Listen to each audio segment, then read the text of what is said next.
Okay, so we're up. This is our. Well, we are returning first of all after almost a year now, I think.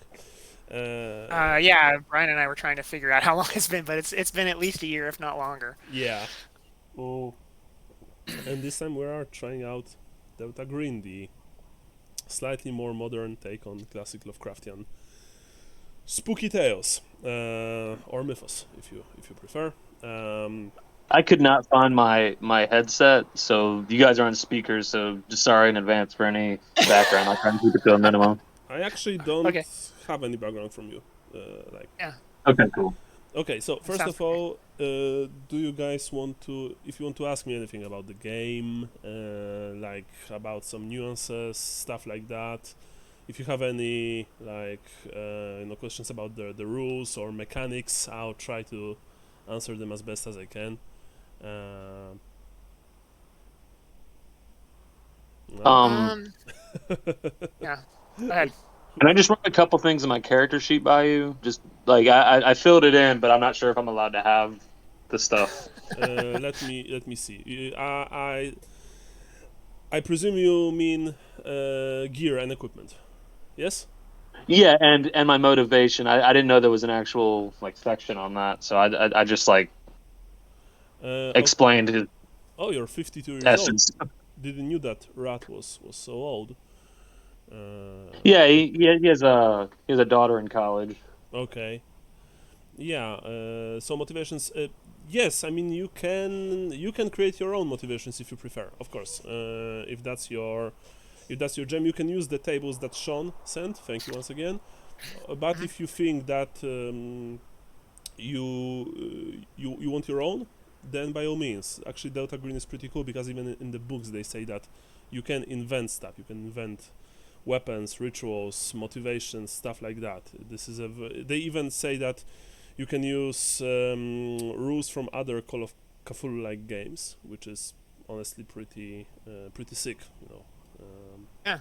for them. So by all means, Brian. And as for your gear, latest nose, Android phone, yeah, blue blocker sunglasses. Don't know what that is. I mean sunglasses obviously, but I don't know what blue blockers mean.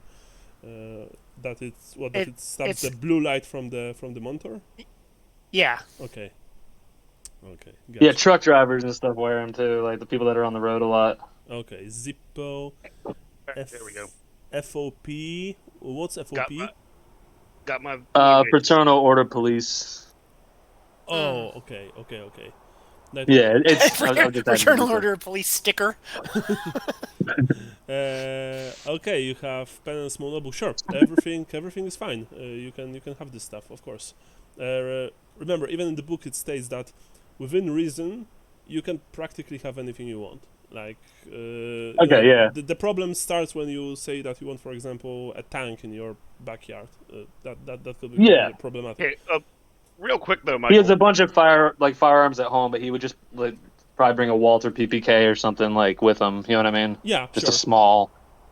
Real Um, quick on that. yeah. Uh, so it's standard issue for most firefighters to have the thermal camera. However, that's a $17,000 piece of machinery. I don't think I would actually be allowed to leave with that No, live with that. No, but you have free access to it in the base.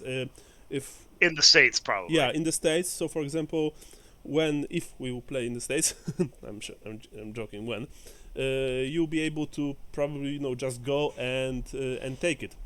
That said, remember one thing. It also states very clearly in the book. Delta Green is not your main job. You are in a secret organization within the U.S. government, which means that sometimes you might, go even against your own work ethic. What's their insurance policy? There's none. I mean, death. That's the only sure thing when you're in DG. Which Do they have a pension plan? No, I mean, like, if I break this camera, are they going to replace it? no, no, they won't.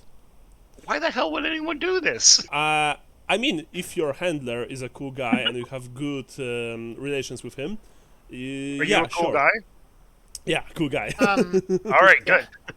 Well, so that's the thing is because I think the kind of equipment that you're talking about falls semi into the category of the green box. I don't know Yes. if you're familiar with that concept Yes, green in this boxes. game. Uh, So essentially, Delta Green has this thing where they have like essentially drop points.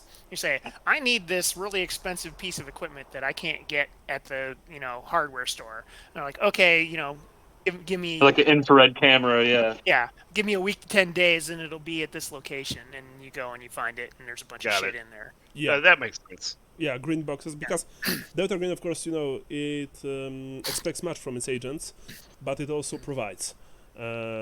So again, within reason, or if you have, for example, good, I believe it's bureaucracy, good bureaucracy stat, you can requisition a lot of really good shit from them. Yeah. Yeah. Mm, Well, and a lot of times people playing Delta Green play like they are actually federal agents. They're just doing this Delta Green shit on the side, yeah, or yeah. at least the playthroughs that I've heard. People are like, I'm a DEA agent. I'm an FBI agent. I work for the CDC. Well, yeah, because that's the whole thing. You are FBI agent, but suddenly you can get a call and be invited for a night at the opera. Night at the opera is the operation itself. It's like a code name for the various ops that Delta Green runs. So when you get invitation for a night at the opera, that means that you drop everything you do, or you make it work, which isn't always easy. Yeah. Because a huge deal in this game is put on your private life and how doing this thing for Delta Green affects it. So naturally, this also will be addressed in our games, whatever. That's why my guy runs his own failing business. Mason is Michael and Luke is Sean. Yeah. Luke looks like he was generated by some AI Yes. algorithm. Really? yeah, absolutely. Oh, okay, cool. Yeah. I was looking around, for inspiration for character art, and then I stumbled on like, hey, this is a character I made with Artflow AI. I was like, pretty fucking cool. Okay. So I put in a string of text, and it gave me that. Didn't So didn't wasn't knew that. Yeah. I mean, So I it didn't know that wasn't- something like this AI? exists. Yeah, Artflow AI. You just Okay. have to sign up, give your email, and you get and you get a thing. And so so if you want, I can put in I can tell you what the description was. But essentially, I was like, 35-year-old guy with a hipster beard and green eyes. I'm definitely And going that's what to it use came it, up with. to use it later, Sean. Thank you for that because I was looking actually for something like this. I also so- did. I didn't upload it anywhere, but I was just like, give me a cyberpunk slum at night, and it did a landscape for me that was interesting. Oh yeah, it's like this whole Mid-Journey AI thing as well. Yeah. Yeah. Okay. Yeah. Go on. Exciting before- times. Yeah. Well, I was just gonna say exciting times in AI for doing up game artwork.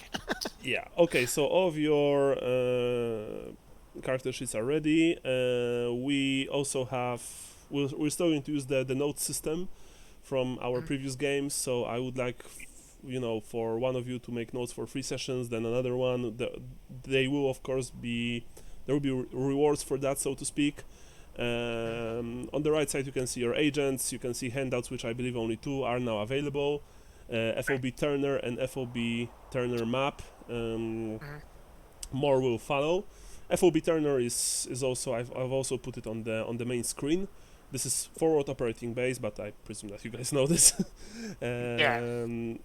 It's it's of course in Afghanistan. So let's start. If anyone, unless anyone has other questions. Oh, I had one more question because Sure. I think we were talking about that.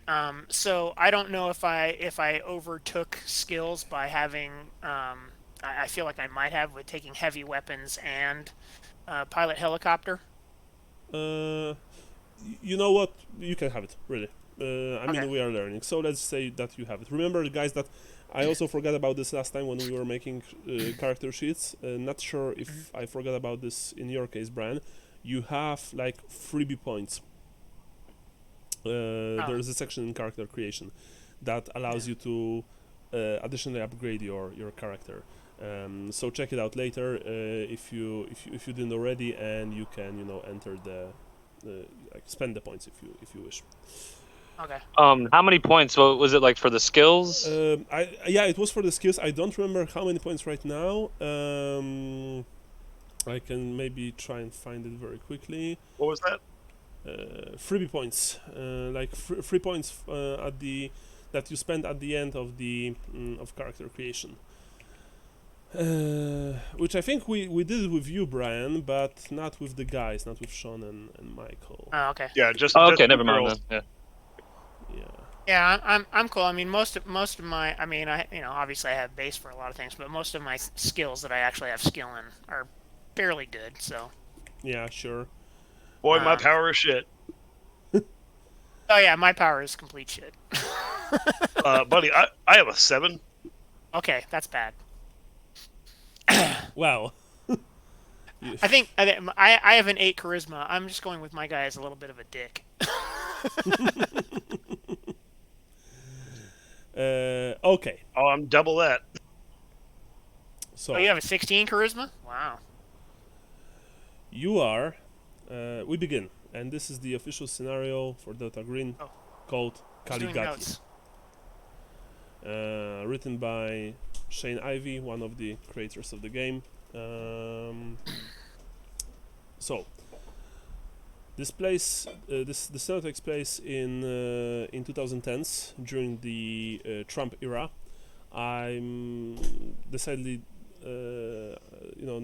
not saying the exact year because it doesn't really matter. Just so you know, the United States and its allies are still in Afghanistan, and you are starting on a helicopter bound for U.S. Army Forward Operating Base (FOB) Turner in the remote mountains of Paktika province. It's just south of the Hindu Kush mountains near Pakistan. You've received verbal orders from your Delta Green control officer at Hamid Karzai International Airport before you set off. A summary follows. I will now allow this summary for all of you, but I will also read it for you because it will be much easier. In handouts you can see Delta Green orders. You should see it right now. FOB Turner is where Tim Ellis is stationed. Ellis is a CIA clandestine services officer working under the cover of an Army intelligence major. Ellis is also Delta Green. In a photo from a few years ago, Ellis is a serious-looking, clean-cut and fit Caucasian man about 40 years old. 3 nights ago, Ellis wandered off base and hasn't been seen since. You must find Ellis and bring him in without attracting any further attention. You cannot let Ellis be captured and interrogated by the Taliban. You have the cover of a CIA team that's posing as Army intelligence specialists and civilian advisors. Everyone at the base will assume that you're CIA, not military intelligence. You can't acknowledge that, let alone your actual mission. The FOB's interim commander, Captain Elliot Byers, has already been instructed to provide all reasonable assistance, quote unquote, of course. You are not told not told Ellis' activities or larger mission, of course. You are not sent to you are not to send queries or sensitive information over any communications channels, encrypted or otherwise. You can use ordinary Army intelligence channels to request extraction from FOB Turner when the mission is complete. Delta Green's standing orders apply. Deal with the situation, collect intelligence, save lives, end the threat, whatever it is. Yeah. You are on the you are aboard the Black Hawk UH-60 helicopter flying towards FOB Turner. All around you, of course, you see the endless, vast space of Afghanistan, of mountains, of dry lands. Forward operating base Turner stands in the mountains of the Sarhavza district of Paktika province, easternmost Afghanistan. It is a rough, rocky area broken up by steep river valleys, once heavily forested but now sparse from years of deforestation. Scrub brush and scraggly trees cling to the dusty ground where muddy creeks flow. It's summer, hot, and thirsty. If you want to speak between yourselves, by all means, please do. It's pretty obvious to me that these people ain't seen Jesus.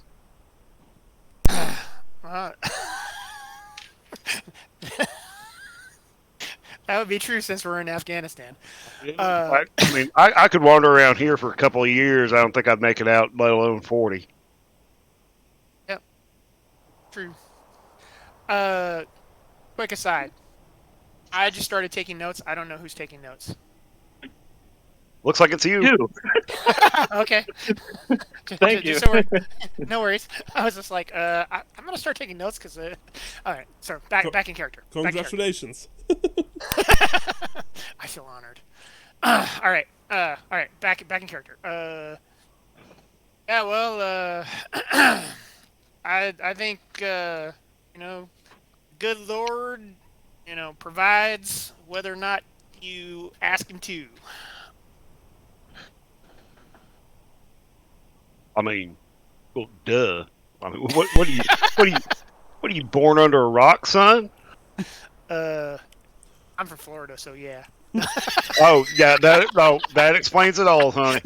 Oh, I never thought that we'd have a Florida man in our team. Buddy, we got a Florida man, we got an Alabama man, and we got whatever the hell a rut is. South Carolina. But we all Southern as shit. Southern. Yeah. And I apologize now for any terrible Southern accents I do. It's all right, man. I'm going to be in and out. I mean, West Virginia, Carolinas, like all over the place. For the purpose of this game, I'll be dipping Matlock. deep into the South. You're going with Matlock. I apologize in advance for any horrible Pakistani and Afghanistan accents that I'm going to make. Yeah. If I even be doing that, because I mean there are limits. I was gonna say if they all sound like Arnold Schwarzenegger or no. or Sylvester Stallone, that's fine. No, or Dolph Lundgren. Come on. While you were reading the setting description, I added 2 boxes of brown sugar Pop-Tarts to my inventory because I would not have come here okay, eating this food. Just so you know, when you are flying on this on the chopper, of course you are wearing the headsets, the earphones, because it is actually impossible to speak inside a helicopter when you're flying. Contrary to the movies, it is incredibly loud. The pilot also said toxic. What? And toxic. Yeah, probably. I mean, yes, the interior of a Black Hawk stinks, simply put. It stinks of fumes, it stinks of, of mechanisms, so to speak. It stinks of your sweat because it is incredibly hot. The pilot says through the headset, 3 minutes till we land. Get ready. Of course, you are sitting inside, like, for example, 2 guys on one side, one on the other. Let's say that Rat faces Luke and Mason. There are also 2 door gunners, like not in the doors per se, because Blackhawks have those small slits near the doors. They're manning the M134 miniguns, but given what you've read about this whole place where you are flying, they probably won't have to use them. FOB Turner is essentially getting ready to be closed. But if you want to speak more, then of course, by all means. If not, then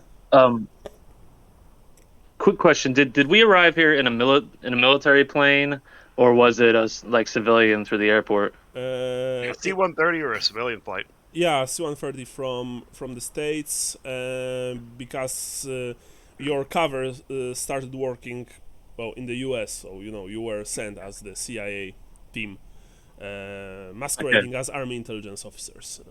Right, so we're most likely kitted out in. Do we need secret names?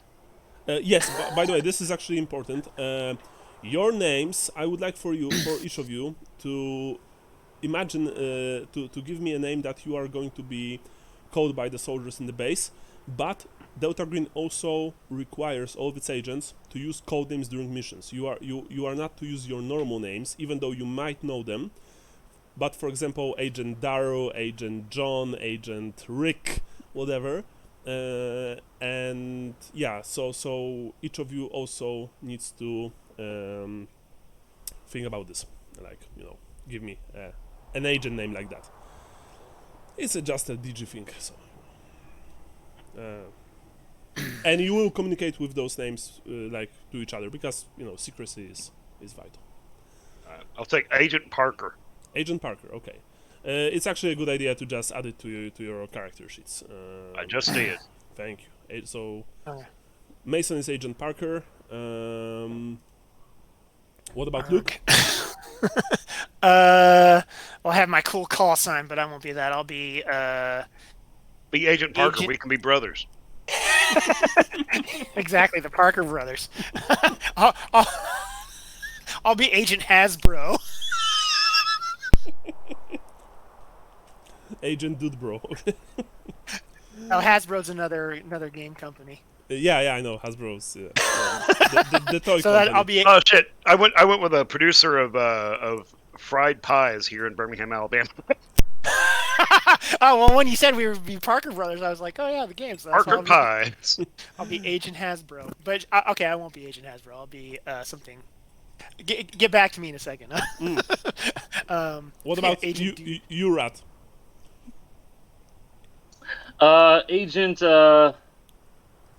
Agent Green with an E at the end. Oh, Green. Okay, sure. Agent Green, Agent Parker, Yeah. and Agent. Oh, he spells it like an Italian. I'm Agent McLean. McLean. McLean or McLean? Or McLean. McBain. No, McBain would be good, but no, McLean. Okay. So Spirit of Christmas. So also add this to your thank you to your sheets. Okay. So yeah, you're approaching the fire base. From what you've learned, FOB Turner has been in the process of standing down for months now, and only about 60 U.S. soldiers remain in huts built for 1,000, organized in 2 platoons, commanded by Captain Byers and 2 lieutenants.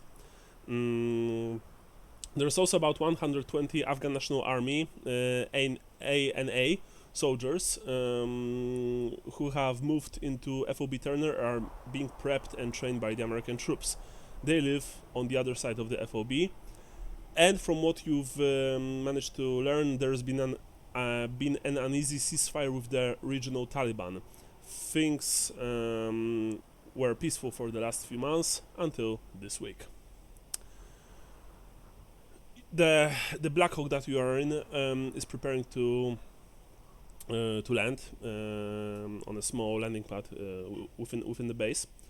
So this is really the last time that you can speak between each other if you don't want anyone to, at least for some time, if you don't want anyone to hear you. You think they got running water here? I think it's all porta potties.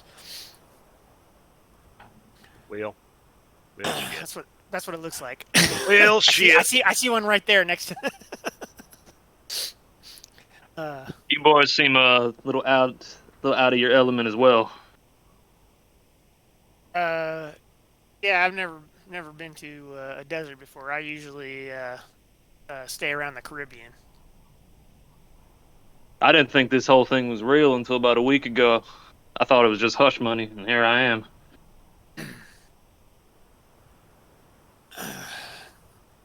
I'm looking at the side of the helicopter, looking like visibly sick or nervous. Yeah. I mean, for you probably, for all of you, this is like so far out of civilization that that's crazy. Because other than the site of the U.S. base, there's nothing but mountains and rocks and dust, as far as the eye can see.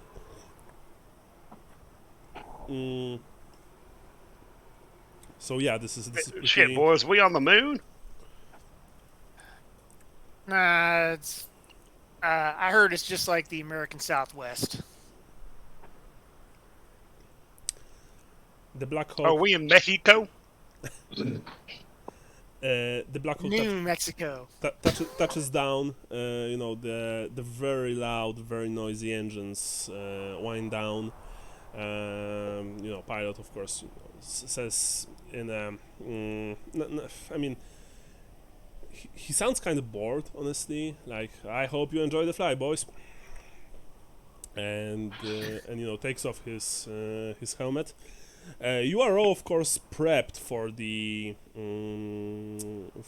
weather. You have standard U.S. combat fatigues. Possibly some light rucksacks with you. The scarf that you tie around your neck. It's not shimag. It's in Polish it's called Arafatka from Arafat, the leader of the Palestinians. Right. Yeah. I forget what the term for it is. Yeah. But yeah, I know. But I've seen them. This is a very popular piece of clothing in this region because the dust, the sand is just everywhere and gets everywhere. Now I would assume we all have like sunglasses, that kind of stuff. Yeah, for example, Rad has his own special sunglasses. The blue blockers, yeah. Yeah, the blue blockers. The rest of you, of course, like this is the kind of thing that you don't even need to put in your character sheet. But of course, if you do, then that's super cool. It's now summer in Afghanistan, so the weather is simply unbearable for someone who's not used to this kind of heat. As for the weapons, you can, of course, I think it's now digital camo era. So cool. Yeah, so you have the cool digital Unicam had like the beige, the gray, and then the color that exists nowhere in nature. Okay. Hot pink. Interesting. No, it was like this bright turquoise. Interestingly enough, I always some weed with me, like. Yeah, that's what I want. That's what I want you to know. There's a strict policy: no alcohol or any drugs in any of the U.S. bases in Afghanistan. That said, of course, you could have smuggled some. And yeah, you got your grinder. As long as I'm not going through customs, I would have pre-rolled joints. No, about 20 of them. No, and you know that unless you won't smoke it in the open, no one should really take offense. But it is punishable to drink and smoke weed. And I'm fully aware of that. Yeah. Okay. I still would have brought some because I couldn't go a full day without. Yeah, not to mention, possibly even a few weeks, because you don't know how long this will take. Of course, Delta Green usually wants their agents to accomplish the operas as fast as possible. But yeah, you could have that Delta 9. That stuff's legal. I don't even know what that is. You land at the base. And when you open the door, the heavy side door, you already see that that there are people waiting for you. Given the stripes on his uniform, you quickly see Captain Byers. He looks how can I say this lightly? Unsympathetic is probably the word. He looks pissed. Not at you, but probably also at you. But he's just generally, he looks like he has a lot on his mind, and he looks very unhappy. There are also two more people behind him. You've read the dossiers. It's one of them is Lieutenant Bill Castro. The other is Lieutenant Eric Jacobson. He's second and third in command. They also look frustrated and angry. Other than that, there are a few soldiers, standing, maybe not completely at ease, but also, not like on the parade. What was the second lieutenant's name again? Eric what? Eric Jacobson. Jacobson, got it. Yeah. the Black Ops engine, winded down completely, and you exit the chopper. The heat wave hits you almost immediately. There's this smell of dust, of just being, in a completely remote alien place, so far from civilization that it's almost crazy. Boys, this is just like Prattville. The all around you can see and hear the the standard American forward operating base. Well, operating, you hear people, soldiers talking to each other, marching, preparing their gear.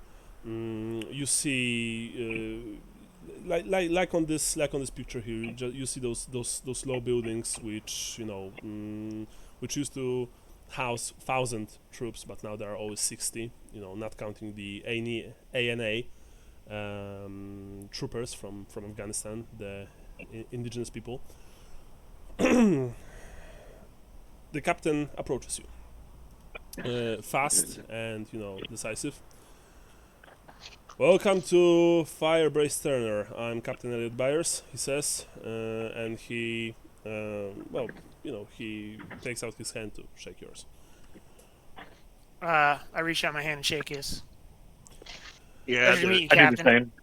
Okay, do you introduce yourselves? Do we have rank insignia on our uniforms? You don't have rank insignia, but you are, because you're spooks. So We're going by our aliases for this, Yeah. right? yeah.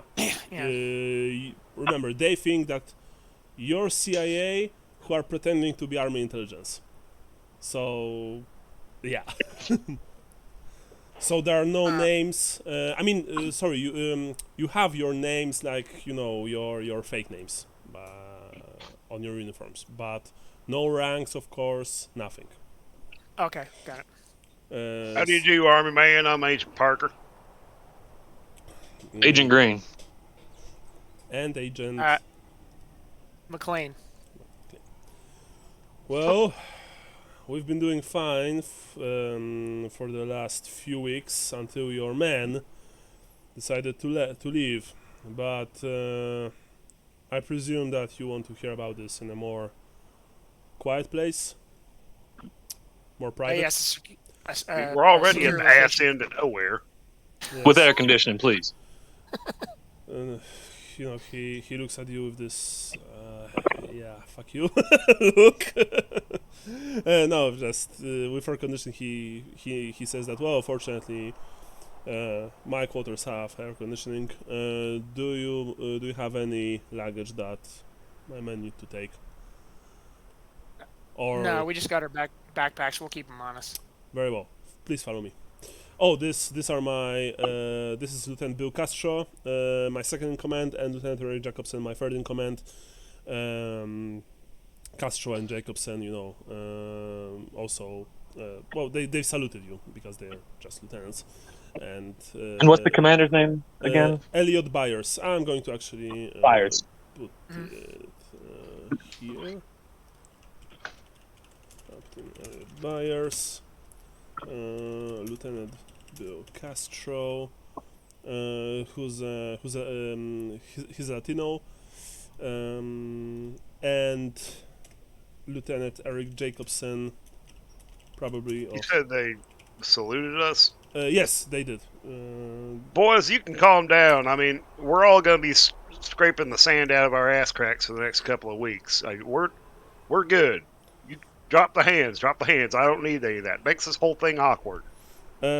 Okay, you see, all of you see actually, when what's the word? What's your character's name? When Mason said that, Jacobson and Castro actually look kind of surprised, but also there was this angry, frustrated look on their face, slightly disappeared, and the other soldiers who were standing behind them, the welcoming committee, they actually look at you with appreciation. You guess that it's more like Captain Byers is probably kind of hard on them. So this kind of approach is actually really welcome. Sorry, Byers leads you to his quarters, a large barrack-like structure. When you enter inside, there is air conditioning, fortunately. There are also, tables littered with maps, reports, all sorts of, officer documents. He,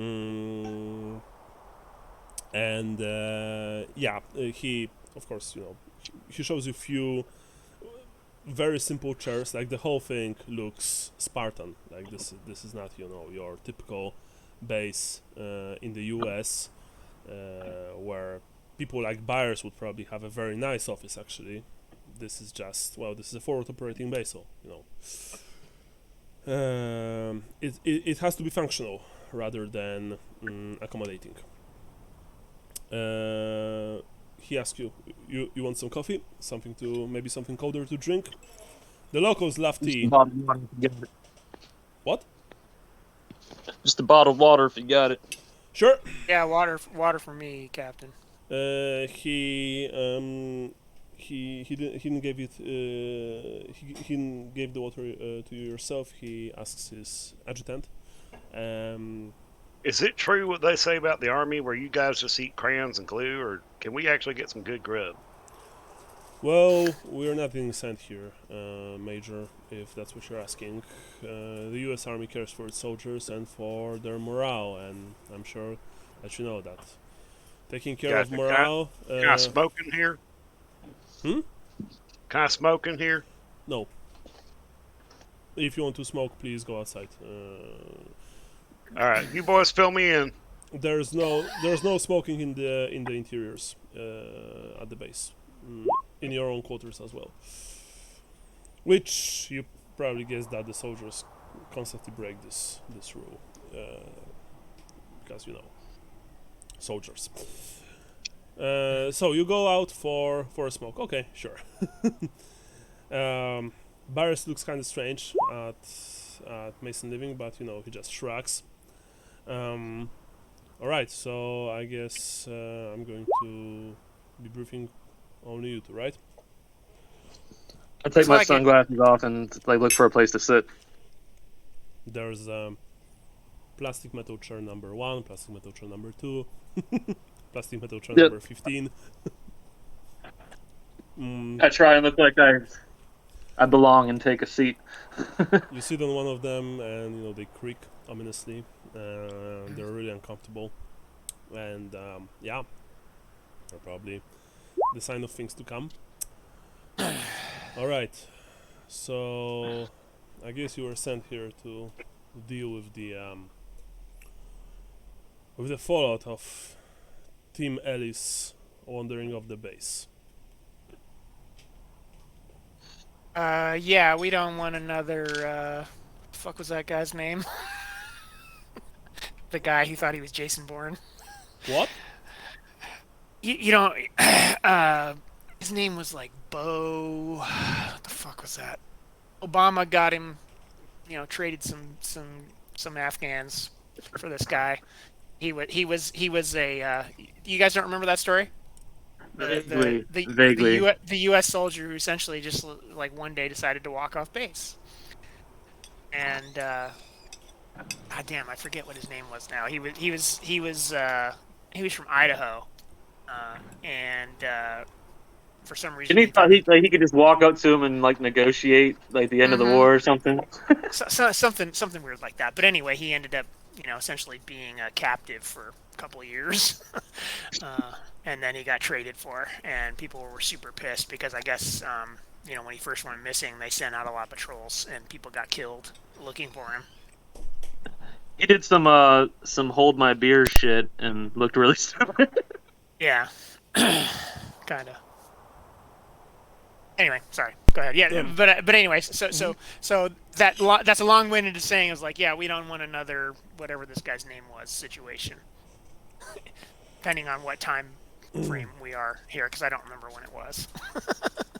Like probably like 2016, 17, something like that. Yeah, I Yeah, think it like had early already Trump years. happened.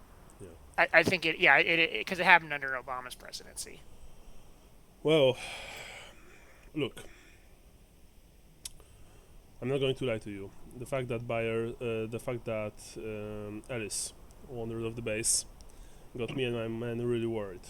We didn't knew him well, but we expect a complete media shitstorm to begin any day now. My soldiers here are in touch with home on phones and laptops every day, and if word gets out that an officer has vanished, likely into the hands of the Taliban, it will be it will trigger a monumental search and rescue operation. I want to resolve this. I want this resolved quickly and quietly, as quickly and quietly as possible. I just reached in my jacket pocket, pull out a little notebook and a pen. How long ago was he seen? Well, first of all, no one saw him leave. That's the problem. And three nights ago, Alice wandered off base and hasn't been seen since. 72 hours. The perimeter guards pay attention to the grounds outside, not the chance of people trying to get out. We have security cameras, but the whole region, and he, looks really frustrated as he makes the, hand sign, like encompassing all of the surrounding terrain. But the whole region is subject to electromagnetic interference. He has this face of someone who's speaking about something that he doesn't really understand. We understand it's from magnetic ore deposits or something that sometimes make electronics iffy. Well, they were especially iffy the night Alice left. I can show you camera footage. Here, please. And he shows you his laptop, an armored piece, military grade laptop. You see camera footage which shows Alice pacing outside his hut at 22:58 hours. Then there's interference with the video signal for nearly a minute, and then Alice is gone. Interesting. Yeah, very. Did any report anything like seeing anything unusual on base at that time? No, our base is, well, my men would probably tell you that this deployment is quite boring, honestly. We're in the process of standing down, moving away from this region completely, and he sounds really bitter. In turn, probably handing it back to the hands of the Taliban. But that's something, completely. But it doesn't really matter. No, you can of course ask my man about anything you want. Just so you know, me and my officers, we practically knew next to nothing about Ellis. Only that he was supposedly Army intelligence, but was almost certainly CIA instead. Was he ever seen with anyone around camp? He was a loner, honestly, but yes, he was. He did have contacts with specialists Brian and Booker. They are, they're my. What is this? Oh yeah, Booker is a medic, and Bryant is a driver. Bryant drove Alice around the base and sometimes even beyond. Not that I encourage this sort of thing. I mean, this is still Wild West. Okay. And where can we find them? They are at the base, of course, right now. I will issue you one of my men, Sergeant Ryan Harding. He will be your guide and assistant. He's a squad leader. He'll take you to whomever you want to speak to at the base. Here, Ryan Harding. Okay, sounds good. So you have no idea what he was working on. Do we?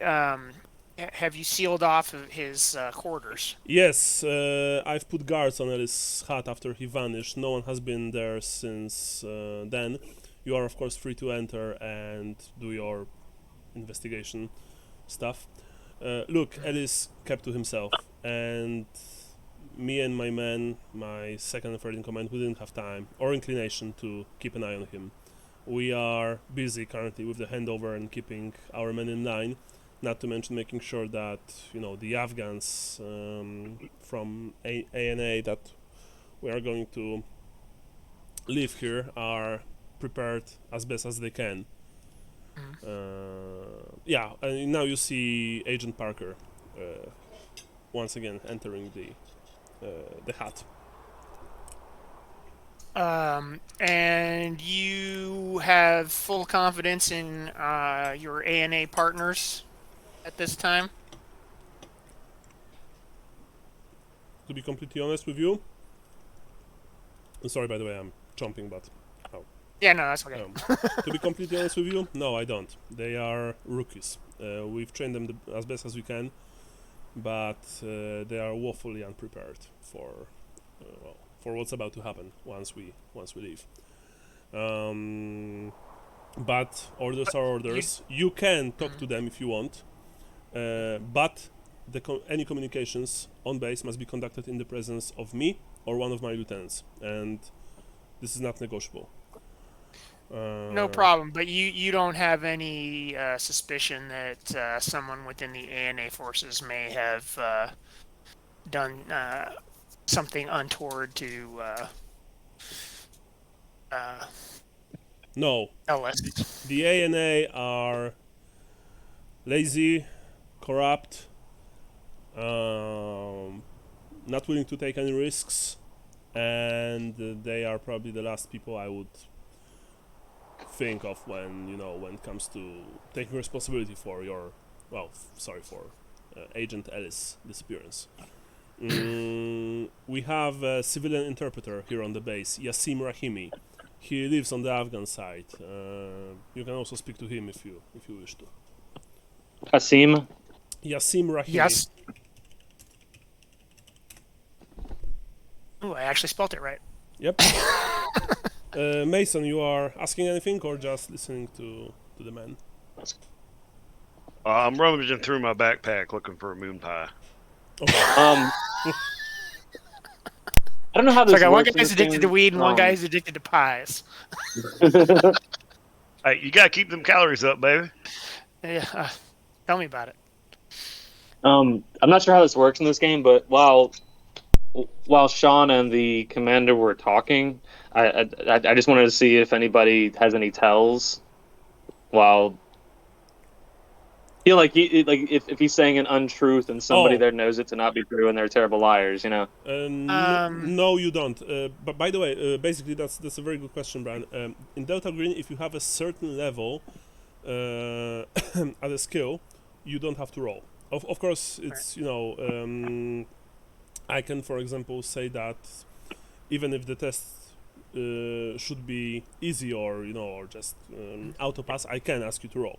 But mostly, if you have high enough, for example, human or I don't know, low when it comes to wondering if something is legal or not, you just pass automatically. Yeah. Are we? Okay, yeah. Go ahead. Are we getting any assistance on this up? As I said before, Agent Parker, you were outside, so you probably didn't hear that.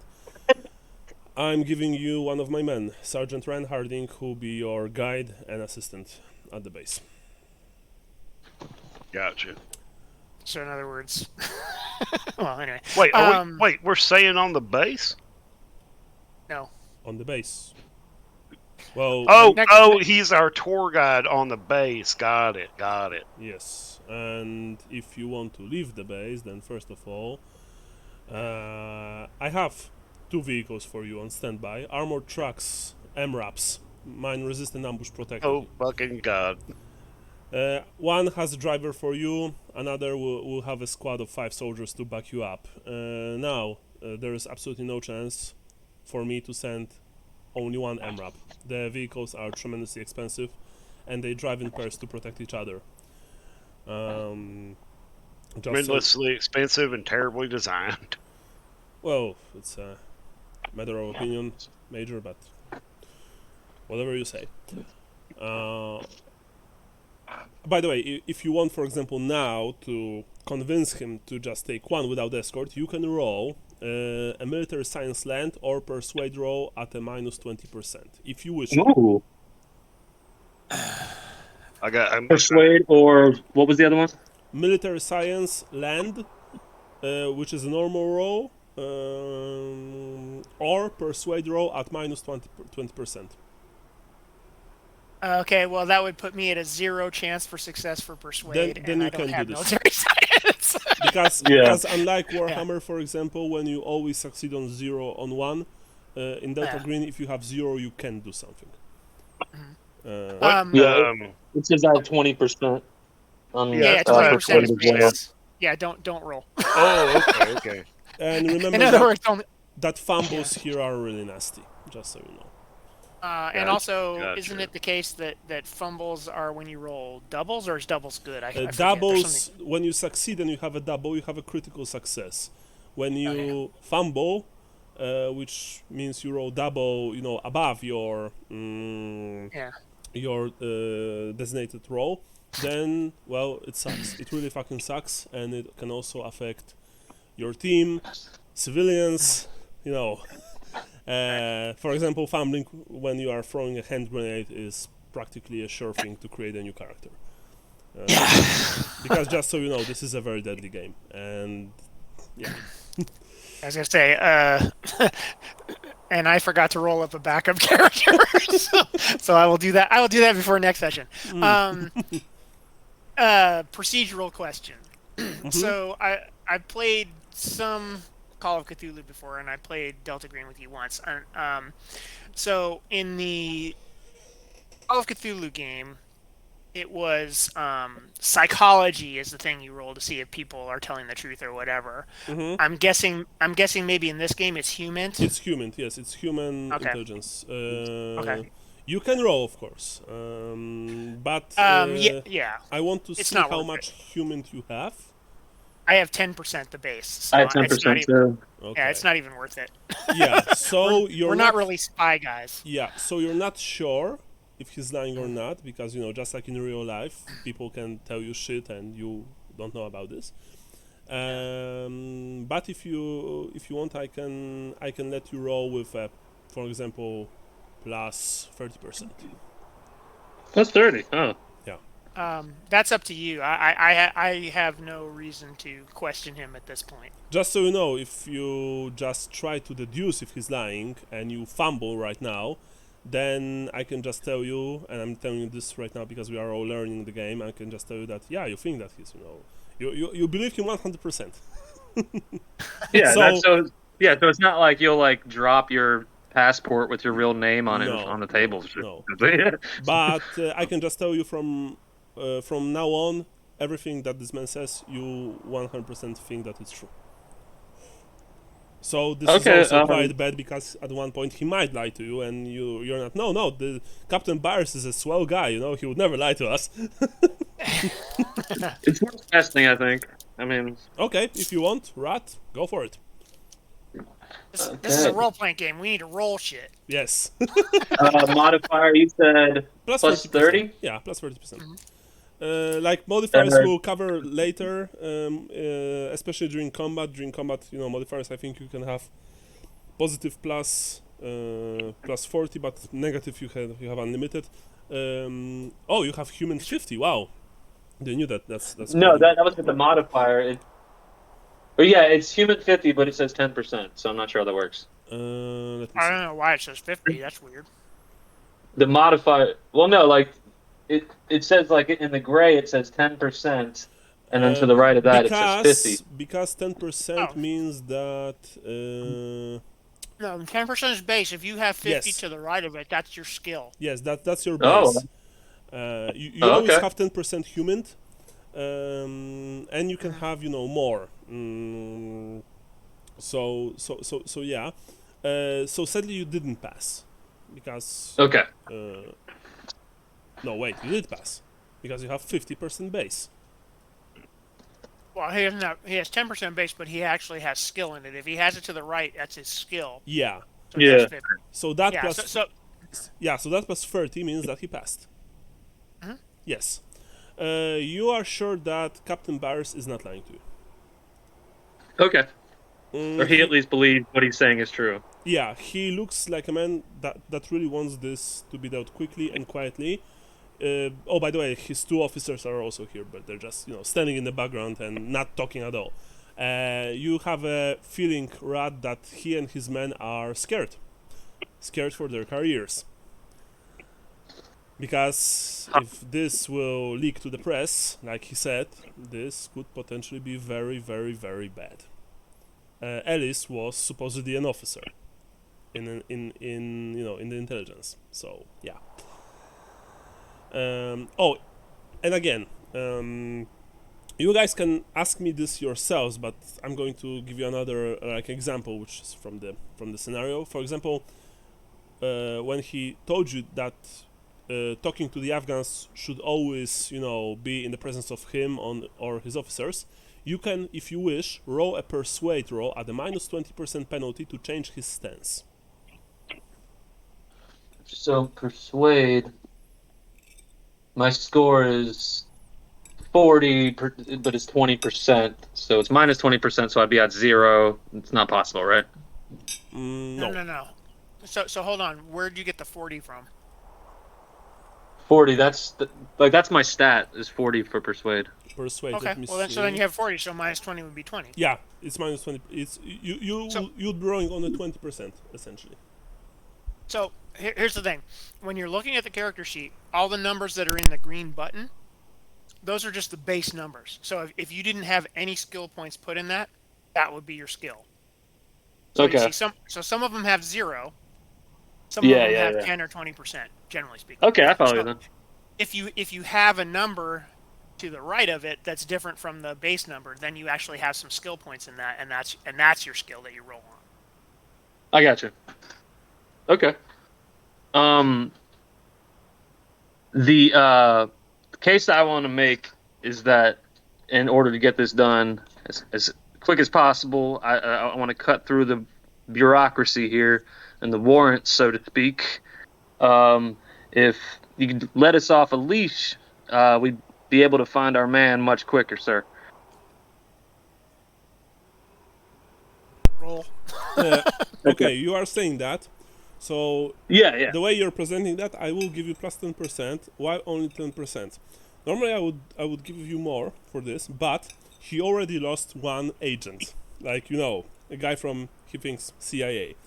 So now Yeah. he's thinking, okay, you guys are probably right, you'll do this faster, but what if you also disappear? Sure, yeah. Because You remember, rolled on the wrong. this man thinks that Ellis might be in Taliban's hands, and this is very serious. Okay. But So he already thinks we're not capable of doing this in a way. not that you're not capable. He's just afraid that you're going to be also, that you also disappear or get captured. So that's why I'm only Okay. giving you plus 10%, so you can roll on 30% if you wish. Okay. Really? You played Vampire with Shane Ivy? Awesome. Yeah, he used to frequent Legion, which is the That's the LGS I used to percentage. go over to. You say He's from like 10 minutes down the road. Wow. what's the modifier again? Plus 10%. Well, so only minus 10. Yeah. Yeah, only minus 10. But if you have a 40 persuade, oh yeah, Failure. You're trying to make a case. I'm sorry, sir. I can allow that. You are under my care and protection, and if you will disappear, then the consequences for me and my men could be very severe, says Captain Byers. Understandable. Now, if you need equipment, I can offer you what I have spare. Which means now in games terms, this means that each member of the team, you can get 3 items of standard expense and 1 item of unusual expense. And now, again, if you want to roll bureaucracy, basic, with a bureaucracy roll, the agents can requisition a major expense piece of equipment or an equivalent restricted item. Each attempt after the first is a minus 20% penalty. So basic roll. So first roll is basic, and if you want to try again, if you fail, then the next one is minus 20%. If you botch, he won't give you anything at all. Okay. So I take it we don't already have like night vision goggles, or is that No. something we can easily? No, Okay. no. Well, what I really want is a saw. You mean squad automatic weapon? Yeah. Well, you will need the roll. Because, Okay. Soul Gunner is a special, position in a platoon. Yeah, you got to be specially trained and lift weights. I have for that. heavy weapons, bro. I have 50% heavy weapons. My Alright. dad taught me on frog hunting. My papa. Yeah, My peepaw. goddamn sexual Tyrannosaurus. Yes. Yeah. Okay, if you want to get so, you will need to roll bureaucracy, and this will give you the so. I'm not sure if so is actually standard expense or unusual expense. Probably unusual. That's unusual. That's easily a $1,500 plus dollar Yeah, piece of military equipment. plus ammunition for that. Yeah. Plus the ammunition on that is going to weigh down a fuck ton. Yes. By the way, just so you know, Sean, this weighs a lot. Just like if you ever, I had a friend that while deployed volunteered to have the underslung grenade launcher on his M4. You're also required to carry like 24 fucking grenades for that thing. Yeah. So it weighs a lot. Yeah. Hey, Sean, what's your character's agent name? McLean. Agent McLean. How about we find out the particulars of this case before we I start mean, putting in for the heavy artillery? I mean, yeah. If you are Okay. saying this to Byers, he says, "Well, Agent, if you need to travel beyond the base, then we can think about arming you. I mean, we will certainly arm you. Not Yeah. sure about the saw, and this is where the bureaucracy roll goes. right, well, but then but I'll- within then the I'll- base, there is absolutely no need for you to carry a heavy weaponry like that. You can, of course, retain your sidearms if you have any, and I'm sure that you know the proper procedures of weapon handling. I have a question about procedure. Yes. If you are using a grenade, are you making a demolitions roll or are you making a throw roll? I Like, are believe you making throwing? a throw roll, It's 'cause throw, it's demolitions throw, is- yeah. Yeah. It's throw. Demolitions, demolitions is just is- the use. It's C4. Demolition C4, Semtex, Okay, cool. stuff like that. I would like some C4. Of course. But the point is demolitions is you're actually trying to place things in order to have something fall just down. so Essentially. you know, using grenades is a specialist thing here. You need to have. Oh, is it really? I've got a 50 in demolitions. Then you are That's very pretty good good. at blowing stuff up with dynamite, Semtex, nitroglycerin. Stuff Hell, like who that. are you guys? Yes. Like, what's America, boys, America. Well, it sounds to me like he's a fire inspector. He's looking for signs of arson, and that's why he's so good at demolition. Or maybe he's just blowing everything up, to get insurance after that. So. Maybe I Yeah, just see- like 4th of July. Ever thought of that? Huh? Yep. yeah. Nope. You ever thought of that? Not just call yourself a patriot. Fuck off. How many fingers do you have? all of them, sadly. All 9 of them. And no, the proper answer is enough. Okay, Byers says, well, if you are ready, then I will ask Sergeant Harding to escort you to Ellie's hut.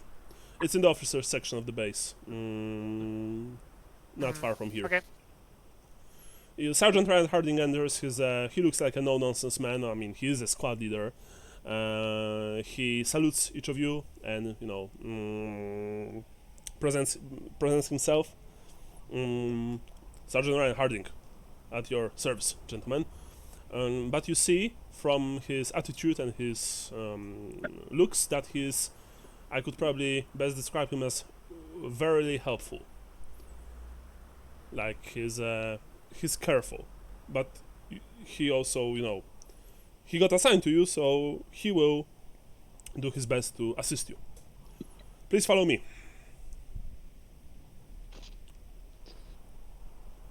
Do you follow him? Yep. Yeah. Okay. Sorry. No worries. What is his rank again? Sergeant. Sergeant. Sergeant. Sergeant Harding. He leads you through the base. You see that this is, life here is, in honestly, it's slow. The American soldiers, you can see as you are walking past them, they seem deeply frustrated and dispirited.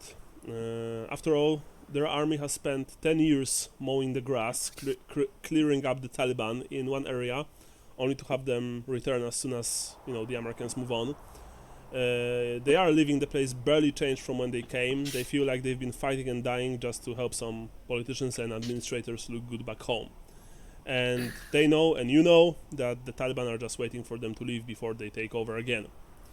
Those of duty that you see, the American soldiers, I mean, do anything they can to stave off boredom. In one hut you see a group of soldiers watch a movie, others play video games. Of course there are those who work out and play basketball outside the huts. There's just young men and few women who just probably want to go home and never think about this place and the time that they spend here ever again.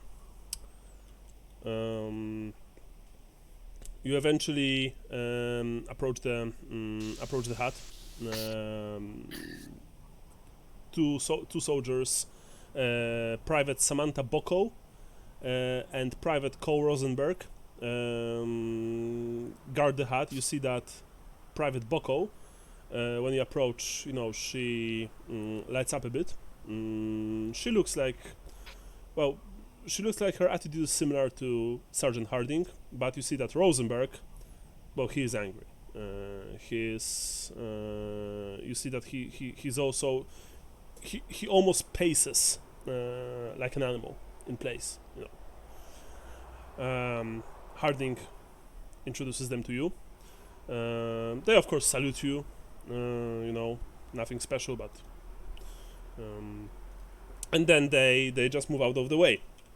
I'm going to put them here. And Private Cole Rosenberg. I believe Cole Rosenberg. Yes, Cole Rosenberg. Here. Okay. Harding, just before the entrance, looks at all of you. Very well, gentlemen. Very well, sirs. I think he would say. I'm not sure because U.S. Army is quite different to Polish. Very well, sirs. This is Tim Ellis' hut. We didn't touch anything since his disappearance. Take as much time as you need. I'll be waiting here with Privates Boko and Rosenberg, he says. Alright, boys, I'm gonna check the outside of the hut real quick. Agent Parker, can I get them cigarettes off you? Yeah, I pass him a pack out of my carton. Thank you. Jesus Christ. I take one and A pack of Pall Pack it. Mall Blue. God. light it with my own Zippo, and I clearly What? haven't had a cigarette. Oh since shit, before we I got both in the have helicopter. Zippos. Okay, yeah, you take remind me, Brian, you have gold Zippo, right? I have what? You have a golden Zippo. I don't know if it's gold. It's just a Zippo. It's just a regular Zippo. Okay, sure. But I have a novelty Zippo that says "Roll Tide" on it. I'm trying to make the Rosenberg jealous, so he asked for one, or to the point where I could offer him one. Okay. Just like I'm enjoying the shit out of this cigarette. Yeah. Seduce him. You just, you take the cigarette, you light with your precious lighter. Tell me, Agent Parker, is this cigarette like expensive one, or are you just smoking whatever? No, those are shitty cigarettes. Okay. It's menthol too, and I don't like menthol, so Oh, I'm trying to Wait, keep a straight menthol? face. Oh man, menthol cigarettes are just fucking evil. I know. And I'm not even a smoker, but yeah. When I do All right, smoke, for the sake of his claim that it's menthol, I don't know if this exists, but it's a Pall Mall variety pack. okay. Oh, Pomo, yeah, Pomo sucks. Yeah. Yeah. Really sucks. Fountain flavor. Okay, but anyway, you take a like this huge just breath of tobacco smoke into your lungs, and you see that Rosenberg actually looks at you with this hungry look in his eyes. It's clear that he would also want to smoke. Want to smoke. Oh, I'm sorry. Here, you want No, one? Yes. Well, yes, sir. If that's not a problem, he says. He's a young man basically, and his face changes from this angry frustration to a slightly less angry frustration. Can I really? Yeah, I hold the pack out so you can pull out his own cigarette. Well, But I'm gonna light it for him though. he takes a cigarette, puts it in his mouth. Just you light it for him, and it's just. Thank you, sir. Thank you very much. That's mighty kind of you. This must be boring, just standing out here. Oh well, I think I preferred boring than what's happening right now with this. I'm sorry, with Agent Ellis's disappearance. But I mean, what can you do, right? What do you know about it? Well, he smokes. Let me quickly see.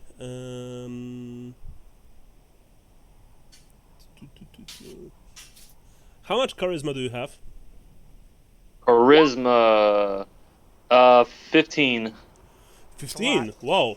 Then you see that. Yeah, and my distinguishing feature is I'm approachable. Wow. Okay. Because you smoke like weed. Okay. Yeah. Well, I mean, 15. That's actually very good. I also presume that you are speaking to him because he's standing, some distance from from the other two soldiers. I'm assuming that you're not, talking loudly to him. Just. Yeah, it probably looks like just bullshit banter from someone standing like 10 feet away. Okay, Michael, yeah, modifier, building exterior, forensics. How much forensics do you have? 40. For the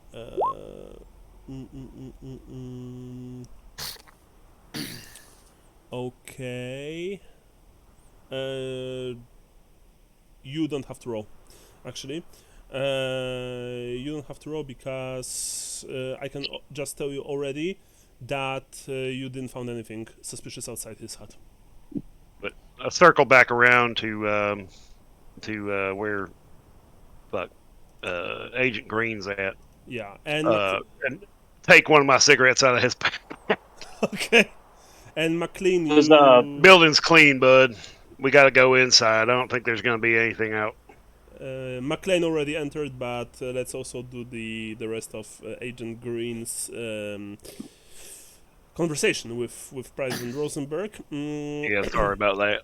No worries. No, I'm just playing it as my guy. That's probably why he has an A charisma because he's just like, fuck this, I'm going in. Yeah. I'm here to do a job. I'm not here to make friends.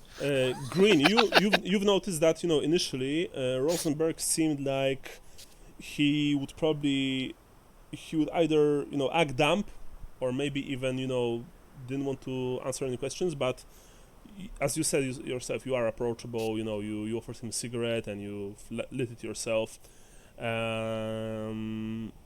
So you see clearly that he loosens up a bit, but he still looks kind of anxiously at the sergeant who's standing like a few meters away, and just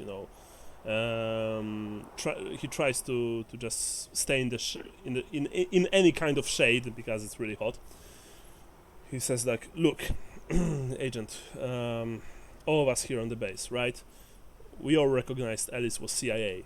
We just didn't know why he was stuck here with where everything is essentially winding down. I mean, we're not shooting, we're not engaging in firefights with the Taliban anymore. So, like, what the fuck did the spook, no offense, was actually doing here, right? Anything strange happened before that? I mean, why do you think he's here? Well, I don't know, sir. This is, I mean, I'm just a private, and this is way below, this is way above my pay grade. Yeah, but you've been stationed here a while. I mean, you know the lay of the land.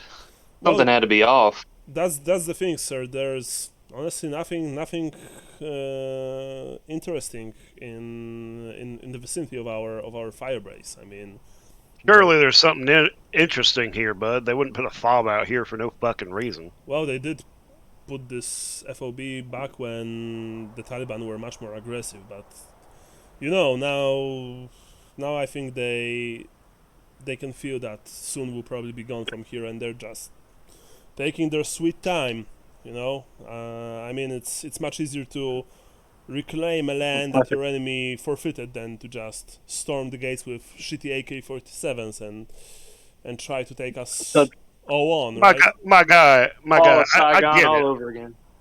I get it. They're taking their sweet time, but you gotta understand that's a lot of papers that they have to stamp, and their wrist is probably going to get sore.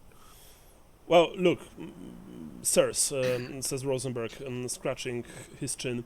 Two specialists, Brian and Booker, they talk to Ellis more, and in honesty, he whispers probably more than they should have. Brian drove Ellis around the area sometimes in one of our old Humvees, and I mean the area outside the base. So if you want to get some answers from people who actually knew him better, I suggest speaking to both of them. Just be careful. They are they are good friends, and they take care of each other. So I mean, I'm just saying. Sexual preferences. No. Yeah, they have a bromance. Yeah, don't ask. I mean, he said that they were friends. Yeah, but that could mean a lot of things in the Force. He doesn't answer this. He's just like smoking the last of the cigarette. It gets awful lonely on the fall about this far, doesn't it? Well, I mean, I wouldn't know. I'm just fucking with you, son. Thank you, sir. He says, and you see that he's smiling nervously. McLean, you are shouting for the guys to enter, or just doing everything by yourself? I'm just going about my business. I don't give a shit what they're doing. Okay. Sorry, guys. Well, I gestured to Harding, like inside the tent, like, what's he doing in there? You ask Sergeant Harding? Yeah, just kind of like because I just realized that Agent, what's his name? Green. McLean. Sorry. McLean, yeah. Yeah, Agent McLean's just in there like this whole time. Well, I'm trying to get rid of Harding. Well, Harding says, well, he entered the hut, sir. He's doing what I presume that you are all here to do. I was trying to get him to go in there so I could... He just looks at you, with this slightly blank expression. Shouldn't you be? I mean, you can all go inside if you want. Just there's enough. Hey, space. Green, you want to go check on McLean real quick? Harding, can you show me where the porta potties are at? Of course, sir. Please follow me. Thank you, sir. He takes you to the shitter. Behind me, I'm just like gesturing with my hand, just like, wait, go, go. Yeah, Rosenberg and and the girl Boko, they are they are standing nearby the hut, but they are absolutely not approaching. In fact, when you enter the hut, Green, they move even far away, like further away from it. They clearly don't want to have anything to do with this shit. Now, McLean, you were the first in there, so I'm going to describe this to you first. The hut is Spartan. It smells like bleach. Beneath the carefully made bunk, there lies a large canvas bag with the U.S. State Department seal and a diplomatic pouch logo, and a warning to not open it without permission. I get a pair of latex gloves out from my jacket pocket and put them on. Okay. And Even though I've already opened it. Yeah. You were out there shit talking for 5 minutes. No, but I guess that Brian just wants to, doesn't want to leave any fingerprints or just, yeah, it's just habit too. yeah, take precautions. Okay. McLean. I'm just saying, I probably already opened it up and did not wear gloves. Yeah. That's what I'm trying to say. You broke the lock easily. It holds a few cast-off gun cleaning supplies, 18 used 9mm shells, the wreckage of a laptop computer, the somewhat charred remains of a notebook, and a small mountain of empty mouthwash bottles. Do you have forensics or pharmacy? 30%, at least. I'm pretty sure I don't have forensics at all. I probably don't. I have 0 pharmacy and I have 0 in both. So Okay. I have no idea. I'm just rummaging through shit, getting my fingerprints all over it. Okay. Rat, do you have forensics or pharmacy? I got a 20 in pharmacy. Wait, you're an ex-cop and you don't have any forensics? Yeah, I know. Like, I'm just realizing that. So I guess I'm like, I let the CSI team do their thing, and I come in and just deduce what happened from there. So, Okay, gotcha. Well, in that case, yeah, the gloves are just a habit. in that case, you can roll for pharmacy if you wish, 20%. Okay. Sure thing. No. No modifier. No, sadly no. Oh boy! Oh, nice. Okay, I know so- my pharmaceuticals. Yeah, this is mouthwash. No, it is not. That's the thing. It is not mouthwash, and probably Rat, you know this because you are a man of certain tastes. So let's just say the bottles were filled with contraband alcohol, forbidden to U.S. personnel, and a touch of food coloring for deniability. To put it clearly, Ellis used his diplomatic cover to smuggle the booze on base. Like this is an amount that he would be for personal use, or This is the amount that an alcoholic would drink, okay. without a doubt. This isn't, a small bottle to drink a few swigs every few nights. This is a stash of someone who drinks regularly, and you can't even imagine. I'm gonna open it up and sniff it. Well, yeah, like I said, They're all empty. this smells of vodka, by the way. This is not bourbon or whiskey. This is just vodka with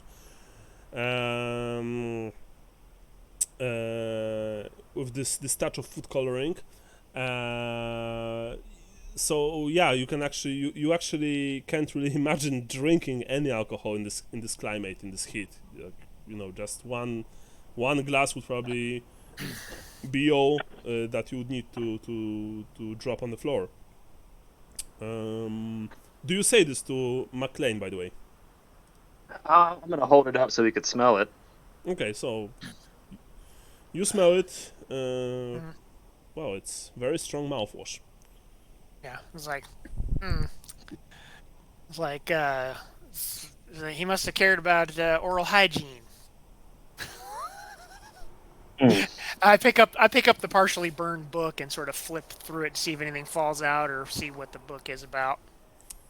Okay, so so you are looking at the notebook first, yes? Yes. Okay, but I did didn't you- realize it was a notebook. Okay. Yeah, I mean there's a laptop. Yeah.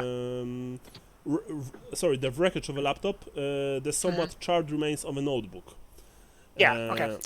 The book is what I definitely. I just didn't realize it was a notebook. I thought it was a book, but it's all Okay. good. I'm looking at the burnt book. Okay. You also, both of you also, see that the floor was recently scrubbed with bleach. Do you take? Yeah, that's. Do you yeah, take a closer I look? definitely want to inspect that. Something happened here. I want to see what somebody's covering up. Okay, both of you take a closer look. Yeah. You see that it bore long stains that might have been letters.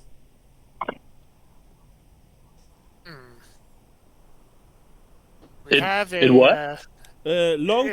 It bore long stains that might have been letters. The floor, I mean. Yeah. So the floor. It looks like somebody wrote something on the floor and it was Yes. scrubbed off with bleach. Yes. I got you. I wonder. Is there any way to see what it was, or Yeah, I get was an gonna idea? say, does anybody have a? Well, I guess we don't have a. I would first shine a UV light on it to see, because Yes, you UV can, would you can see all help. kinds. If you would have forensics at an appropriate level, you would pass this automatically. But you don't. I'm sure when when Agent Parker gets back from taking a shit, he'll. Yeah, Parker, He'll be able you were taken to the the porty Oh boy! whatever, Just crack a toa in that bitch. All right, let's take a look in here. and then you return of course with Sergeant Harding, but he stayed outside. He's not your babysitter. He's just he's your guide, and he knows that you have your Okay. work, so he doesn't like enter everywhere and just look over your shoulder. In fact, you see that He's not a double agent necessarily. Yeah, I mean, you see that he actually wants to help you, like he's here to help you, but he also doesn't overstep his, his rank, his duties, whatever you want to call it. So he stayed outside. Parker, you enter inside. You see that Agent McLean holds he put out the contents of a diplomatic bag on a very carefully made bunk. They include a few cast of gun cleaning supplies, some 9mm shells, the wreckage of a laptop, computer, and somewhat charred remains of a notebook. Plus, there are a lot of empty mouthwash bottles. A lot. Can I forensic check that? How much forensics do you have? I have a 40. You don't need to roll in that case. They were filled with contraband alcohol. Sniff test. Can I tell what it was? Vodka. Vodka. It tastes all right. They've also added food coloring for deniability. I mean, Alice added. So it looks like. Yeah, sorry. Go on. So it looks like Ellis was a bit of a drinker. That's an understatement of the century. Like I've said, like I've talked to the guys when you were away, Michael. This is a stash of someone who drinks regularly and a lot. In the security footage, did he look intoxicated? No. Okay. Well, he could have been if he's an alcoholic and just handles it well. Of course. But he wasn't like, he didn't have the wobbly walk or stuff like that. Also, How charred is that notebook? notebook is pretty charred, but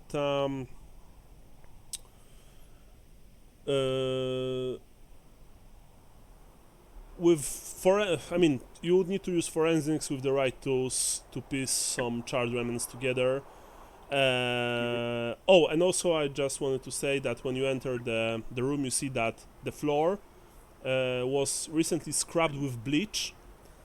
And as you look closer, you see that it bears long stains that might have been leathers. On that notebook, I've got a small multi-tool to try and pick that apart, just to lift the pages up one at a time, without using my big stupid hands to do it. You mean like I already did? Oh, did you? You already fucked it up? Yes. I'm just in there touching shit with my bare hands and flipping through McLean! stuff. McLean! All right, fine. Fuck it. You're gonna have your badge for this. you got to turn in your badge and your gun, McLean. That's fine. Yeah, I'll go take a look at these stupid letters on the floor. God damn it. Okay. Just so you know, you are sure that with enough time, but this will probably take a few hours, you will be able to decipher the notebook, at least what remained. But first, you take a closer look at the floor. Green, can you bag up that notebook for me? I toss it. I toss it to him. I'm just Oh shit. like, here you go. Yeah, I have a little Ziploc bag, and I'm kind of glaring at you as I put it in there with my latex gloves. Yeah. Heads up. Yeah, reflex. You need me to forensics roll the stuff on the floor? You don't need that because you have 40%. It reveals the shape. You see, when you take a closer look, you see the shapes of the stains. Blood that dried thoroughly before the half-hearted cleaning, because it's been the shapes have been written in blood. You are sure. You are sure about it. About this. Pretty metal. In probably Alice's finger-painted writing, the stains spell out Ghati, and death awakens the sleeper.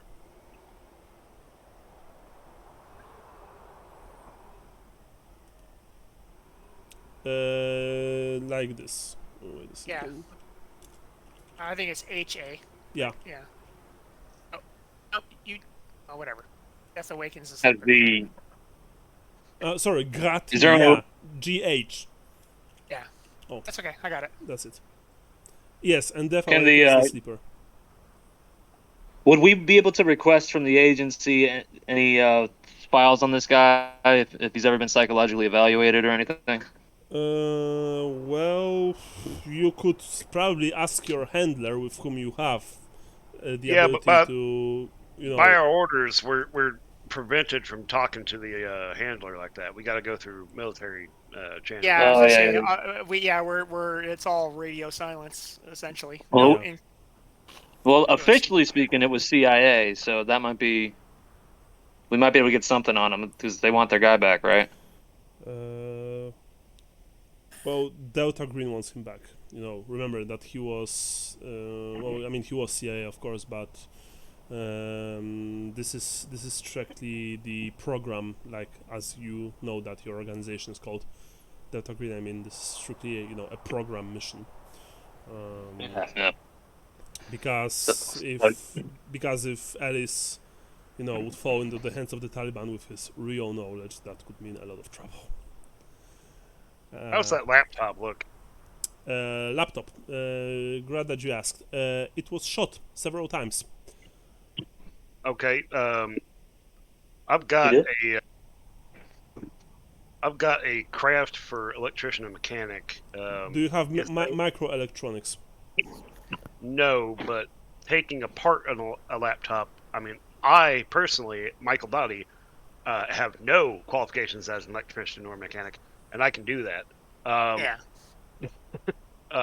I probably wouldn't be able to deduce how to use the parts, but I know what a hard drive looks like. Yeah, exactly. That's what I was gonna say. Is that I also do not have computer science or whatever, but I do have electrician and. How much craft do you have, Michael? 40. Then you can do this, of course. Yeah. All right. I take out my multi-tool and start to it. Okay.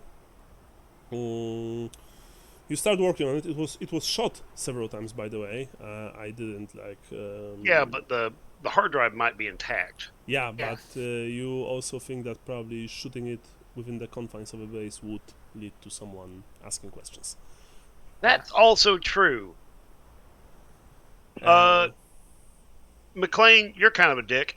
You want to go out and check with the soldiers out there, see if they heard gunshots coming from Ellis's room or anywhere nearby. I think we're gonna get that from his good buddies, maybe. But I'll go talk to Harding about it. Real quick. Can I do a forensics check on the laptop to try and tell what caliber of round was used? of course, you have forensics 40, right? Yep. 9mm. All right. So it was a sidearm that he used on this, or whoever used it. Hence the spent shells. Mm-hmm. Oh. Okay. Yeah. All right. Hey, I'm just looking at the computer. You don't have to be a dick all the time. Honestly, I do. Okay, All right. Rat, you take a closer look at the notebook. Yeah. What you can deduce is that Ellis wrote in a simple cipher, fairly simple cipher for privacy. You, with the right tools and time, you'd probably be able to decipher some of his writings. Okay, that's something I'll work on passively then. Mm-hmm. Okay, so so my question is, Sean, where are you going right now? I was just gonna go outside and and talk to the soldiers out there, Harding and Boko and Rosenberg. Mm-hmm. Yes, when you exit, you see that all three of them stand right next to each other and just speak to each other quietly. When they see you, of course they immediately start stop their gossiping. Harding is like, so any luck, Agent? I don't know. We've got something to work with in there. Hey, has there been any? Do you guys get any live fire around here? No, sir. We don't. I mean, we of course we do train with our weapons, and we train the ANA troopers, but only during specific days, and of course at our firing range. Discharge of Okay. a firearm within the confines of a base otherwise is forbidden. It is a very serious Got it. offense. And so there haven't been any reports of a discharge of any kind outside of No, sir. appropriate hours. No, sir. Okay, Not during the last months, if not longer. Why are you asking this, if I may ask, of course? You see that he takes this stuff very seriously. That's why he's asking. We just found some evidence of some rounds having been shot, but we're not sure where that took place. Rosenberg says, like in the spook's hut. Sorry, no offense. That's classified. Private Boko, a young African American girl, suggests that maybe he used a silencer. The two of them. I mean, Harding and Rosenberg look at her like she watched one too many Jason Bourne movies. Yeah. But she quickly shuts up. Yeah, you can make a silencer out of a potato. Yeah. Rat, you also exit the hut. You take a look around, and you eventually spot the camera. That's the thing. This camera. I mean, of course, there are some blind spots, but it generally covers a rather large portion of this area. Remember, you are in the officers section, so security here is very high. Yeah. But the fact he just vanished like between the electromagnetic interference, like I wonder if something jumped out and grabbed him that wasn't seen on camera before that. You know what I mean? Yeah. I'm just doing like Well- what a police investigator would do, because I'm looking for the most logical explanation. So that's the thing is given the time frame that it was only a minute, and he's pacing in front of his hut the 1 minute, and then the next minute he's gone. He should have still been on camera somewhere, unless he went back into his hut. Yeah. Even then, he wouldn't be missing, right? So. Well, yeah, the security here is good. Like, I mean, it's an American fire base in Afghanistan, but of course there is a chance, especially at night, for people to sneak through. Like this is a forward operating base, but this is a forward operating base during the process of what's the word of being decommissioned, of standing down. Decommissioned. Yeah. Standing up. So and like literally nothing happens here. There haven't been any attacks in a very long time here. The whole atmosphere is just it's just this depressing, like waiting for this whole thing to be over. People just want to come home. It's not like they are lax when it comes to security, but certainly they don't care that much. And what Breyer told you, the guards, they look outside, they don't look inside. Right. They are they are not checking out if someone leaves the base. Come outside. Yeah. Harding. Yes, sir. You had mentioned it before. Did Ellis have anybody that he was chummy with here on base? Yeah. Yes. Yeah, Bryant and Booker. Yes. Where are they? They are. I can take you to them if you wish to, sir. All right. Make sure that we lock this whole building down. I don't want anybody going in there for now. Yes, sir. Of course. Rosenberg. I wanted to check Boko. one more thing before we leave the area. Yeah, Okay. what is it? I have a Android smartphone. I just want to walk around with it and see if anything happens to the screen, because they said there's the magnetic interference. I'm not sure where it's coming from. Yeah, do it, boy. So I just want to take a few minutes, walk around the area, see if there's something, like if it's concentrated in one area. Harding, you've been real nice, and I dig out a moon pie from my bag and give him it. Straight from the heart of Bama. Thank you very much, sir. That's mighty kind of you, says Sergeant Harding, and he stashes the pie into one of his pouches. I'm going to enjoy this later. Rosenberg, Boko, you are remaining here on watch. Yes, sir, say both of them, really unhappy that they still need to stay here. But, and Michael, you asked before, in the chat, like, too much blood, where is the body? Was he bleeding on the camera? No, you didn't saw, all of you didn't saw him wounded on the camera. Gotcha. So, yeah. Harding takes you to the other part of the fire base, and eventually you come across to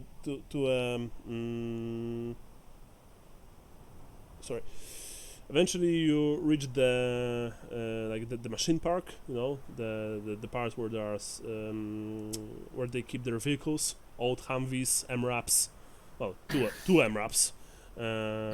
Which, by the way, I always thought that the MRAP was a good vehicle. They are supposedly. They are a very high profile height-wise. So when they take turns, they have a tendency to roll. They're also extremely heavy, which limits their access for where they can drive to established roads. Okay. Didn't knew that. Yeah, but they are high actually. That's right. But they are very resistant, right, to missile fire and anything underneath. Yeah, and anything underneath. They have this. If the mortar alarm goes off, find an MRAP. Okay. Yeah, they have this V-shaped underbelly. From what I've heard, that it actually dissipates the force of the explosion or something like that. Of course, I'm just a keyboard warrior, so I don't know anything. Michael. Yeah. I don't know if you heard me before. When we were at Lewis's tent, I wanted to check with the phone to see if there's anything Yeah, weird. right. Roll me luck. Now, I want you guys to... luck. Now, luck is a pretty cool mechanic. I'm not sure if it's in the original Call of Cthulhu. Essentially, you roll 50%. Yeah. You just roll 50... You just roll the 100. 150 means that you passed. 51-100 means that you didn't pass. Oh, he passed. In that case, 150 would mean that your phone works completely normal. Okay. Yeah. You don't see any interference. Of course, you don't have any reception here, naturally. Yeah. I just want to see if it did anything to the screen, like, you know, like... Oh, that's moon pie. Looks good. Original marshmallow sandwich. Yeah, moon pies are good. Banana, vanilla, chocolate. Nice. Now I want one. Yeah, you see that your phone works normally. At least for now, of course. But Captain Breyer told you that this electromagnetic interference, whatever it is, it occurs spontaneously, and completely at random. So, yeah. You arrive at the machine park, at the vehicle pool. That's what it's called. Yeah, motor pool. I was gonna say. Yeah. Because in Polish, the like direct translation would be machine park, essentially. Yeah. Sense. And of course, there are mechanics here, soldiers who are apt at repairing and taking care of vehicles, of stuff like that. Some loud hip hop, just blasts from the from a large radio that someone put on nearby. Harding. I like big butts And I and cannot lie. Yeah. Harding shouts over the radio, "Bryant, Booker, get up here on the double." And two boys actually. One of them emerges from under a Humvee. The other sat at a nearby fuel barrel. They quickly present themselves as best as they can, and they approach you. You see from their name tags, Specialist Bryant is a short, skinny man, a grinning kid, from the city. Harding told you that they are both from Philadelphia. While Specialist Booker is a brawny man, a medic given his,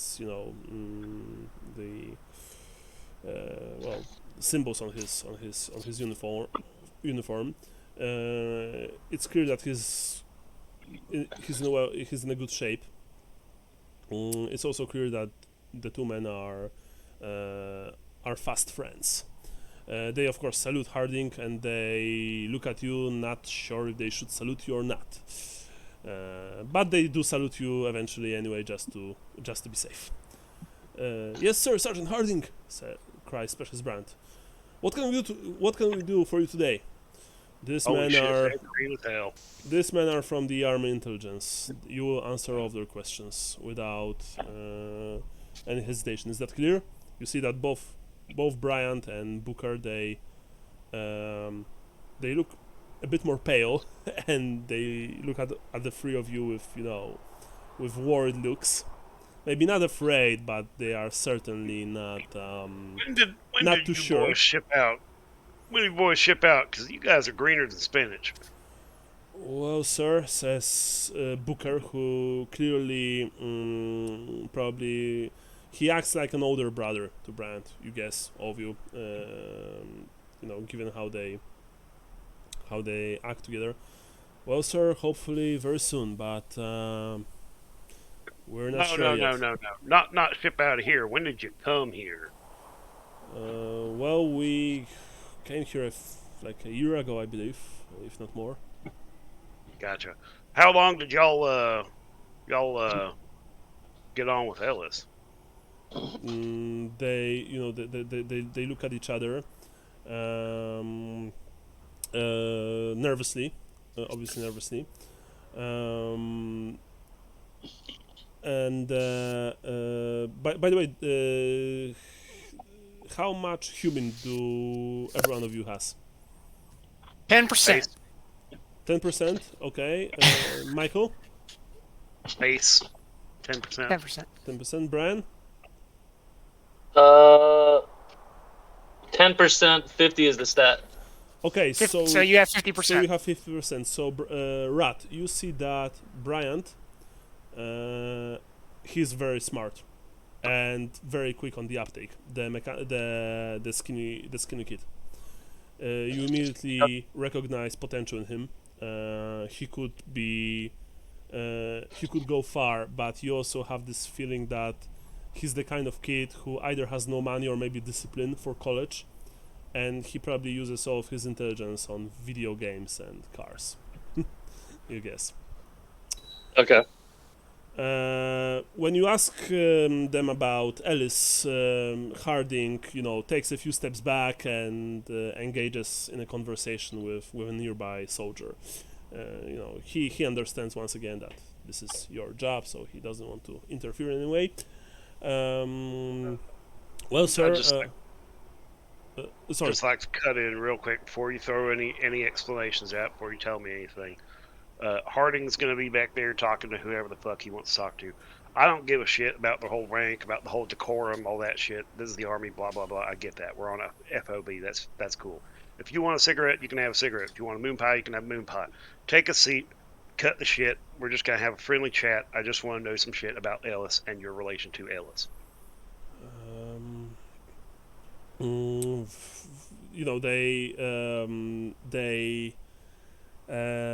They nod very quickly. They say that they essentially say to you that what you already know. Well, sir, Brian says, I've occasionally drove Ellis around to look at the area and speak to villagers.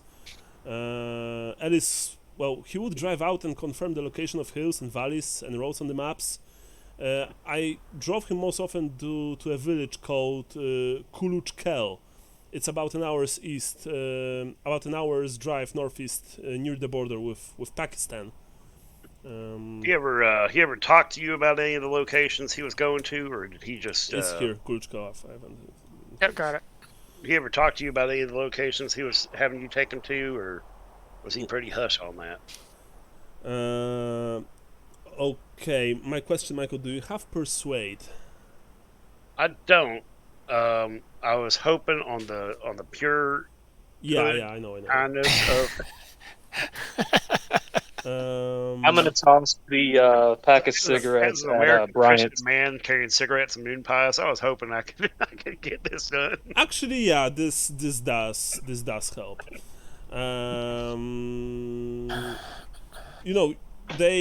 It still took them a few minutes before they open up a bit. They took the cigarette that you offered them, Rat. The mechanic kid, the driver took, because Booker, the medic, it's clear that he takes care of himself well.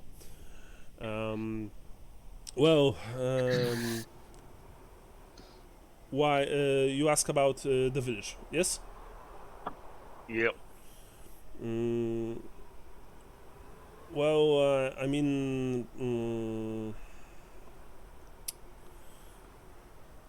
It's a bit hard, sir. I mean, Ellis, he went there to speak to the locals about this strange place that he told us when he was, and he whispers and looks frightened at Harding when he was drunk.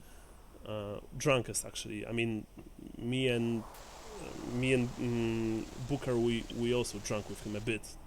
But please don't tell the sergeant, or we are in a lot of trouble. No, you boys are good. We're all living in. Nobody needs to know. Yeah. Now this place. Did it happen? McLean writes it down in his notebook. Did it happen to? And I look. suspiciously back at Harding, and I whisper, "Kali Ghati." They look at each other nervously. Ellis talk about this place. It's supposed to mean Black Valley. He said some Afghans and old British writers said it was hidden in the mountains to the east, but it's not on any maps, and most experts think it's a myth.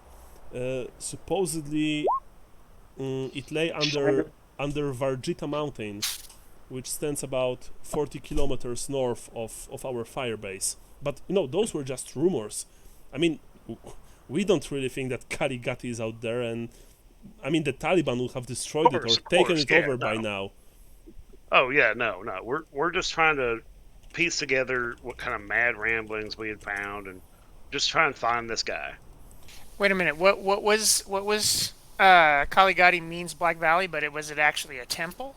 No, sir. It was supposedly a village under the Varjita Mountain, some kind of myth, I think. Well, like I've said, says Booker, the older one. Ellis said that some Afghans and British people of old believed that it was hidden in the mountains to the east. It was strange, says Bryant. At first Ellis sounded like he planned to drone strike Kali Ghati into oblivion if he ever found it. Like he would never say why. But later he said the old stories said people in Kali Ghati lived forever in perfect peace. And he just wanted to see the truth of it with his own eyes. I mean... In perfect peace? I mean, America, we can't let that happen. Both of them laughed at that, right? Oh, man. All right, now there was something else I found in his notes. I'm just going to ask you. Did he ever mention anyone like? All right, so we all go by agent names. You realize, I can't give you my name. That's a breach of a bunch of fucking codes and bullshit. But did he ever mention somebody called the Sleeper? Okay, now. No, I mean they say no, not really. Rat, you see that Booker is holding something back about Ellis that he doesn't want to say, and Brandt is also not telling everything. You have human of 50, so you know this automatically. You see, that's why Delta Green is cool. Like, I like rolling, but this kind of mechanics really help. Anyway, out of character, we need to separate them. I'll take. We need to communicate this to character somehow. Yeah. No. He they say no. He didn't. I mean, Brand says, the short kid. The Kuluchkel villagers, when we came there, they were always friendly. But you see, that's the thing. I don't know the language, so I don't know what they talked about with Ellis. But I heard them saying Kali Ghati from time to time, and I got the impression that the villagers claimed they never heard of it and that they were, lying through their teeth. Gotcha. I hate to cut the business side of this short, but I don't want to smoke right here. This seems kind of inappropriate. I'm going to go take a cigarette break. If one of y'all wants to come with me, aka the one that smokes, that'd be cool. We could talk about cars and shit. Yeah, I would love to, says Bryant. Hell yeah. I mean, can I... Pack a cigarette. Talk about NASCAR? Monster trucks. Or is that not a thing anymore? Driving cars. I don't know. I'm going to keep this boy entertained. I don't know if monster trucks are still a thing in the US, but... It's not something anyone over the age of 4 gives a shit. Oh, come on. I like Truckenstein. No, we're all about Bigfoot here. Okay. Not Fordzilla. Jersey Devil. Fordzilla, Mecha Fordzilla was a brief entertainment. Okay, so what's your name? Parker, you take Brian to the side. Rat and Green and McLean, you're staying with Booker. Let's do Parker first because he took the initiative. You take the kid to the side. I presume that you give him a cigarette. The whole pack. He's being a good boy. Okay, well, but he's very happy. Like, thank you, sir. Thank you very much. And you see that, the initial like wariness and maybe a little, maybe even fear just practically dissipated completely from him. He takes another. He lights another cigarette. I mean, you light it for him, I presume. Yeah, he did. Yeah. So, you ever think you could, take one of them fancy ass sports cars over any of the roads out here? Are they too fucked up? oh, well, there are really no roads here. That's the thing, sir. I mean, we got the dirt paths out there. You could probably not a sports car. You could probably get a dune buggy or some shit out here, probably, right? well, I mean, I would probably use a dune buggy, like you said, or maybe some kind of trike, stuff like that. The roads, I mean, the terrain here is nasty. Plus, there are still mines, like I've heard from the Soviet war days. Back when the Ruskies tried to conquer this place. Yeah, but isn't that just a little bit exciting? Well, maybe it is, sir, but in all honesty, right now I'm just, kind of nervous because, you are speaking with me, and I was one of me and Booker, we were, like, we talked to Ellis. I mean, we did it mostly out of boredom. Son, and calm down. Calm down. Sometimes we even managed to cheer him up, but, Cheer him up? What, was he depressed? Well, I mean, yeah, he was. He drank a lot, and I think he didn't tell us any details, but I don't think he was a happy man. I guess that, back home maybe no one was waiting for him, or... Yeah, no, I mean, that's classified. I can't really get into that. Yeah, I mean, I don't know. You're pretty close to the bullseye on that one, buddy. I don't want to know, now, but he's acted like a very troubled man. You're pretty forthcoming here, and I can tell. Earlier I didn't know if you were just nervous around your buddy there, but you're pretty forthcoming. I see that you kind of want to get something off your chest. I'm not here to press charges on anybody. I'm not here. We're not here to, say like, hey, you're the one that did this. You're, fuck all that. I'm just trying to find out where he is, and if he's still with us, or if I need to call in a body bag. Look, sir, you see that he's, he looks around kind of nervous. Look, sir, I mean, what the hell, I can tell you. Ellis was crazy, okay? Yeah, no shit. No, I mean, he was fucking crazy. I'm sorry, I don't know if he was your colleague or not, but he described his dreams to us. He told us about dreaming of unseen droning sounds that weren't sounds, of voices that weren't voices. Like, he was cracking up, man.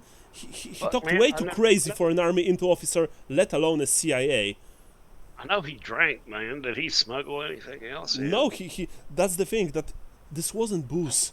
Like, look, I know when it's alcohol talking, or when you're, fucked up on drugs, but I mean, he wasn't a druggie. It's like he told about those dreams when, that's the thing, when he wasn't drunk, or when he just started drinking, so to speak. And that was like, that was really unsettling. Like, the things he was saying, about those sounds that weren't sounds, but he dreamed about them. Man, you see that he shivers despite it being, like 40 plus. Got it. Celsius. I don't know what that is in Fahrenheit, but it's probably pretty goddamn hot. It's fucking hot.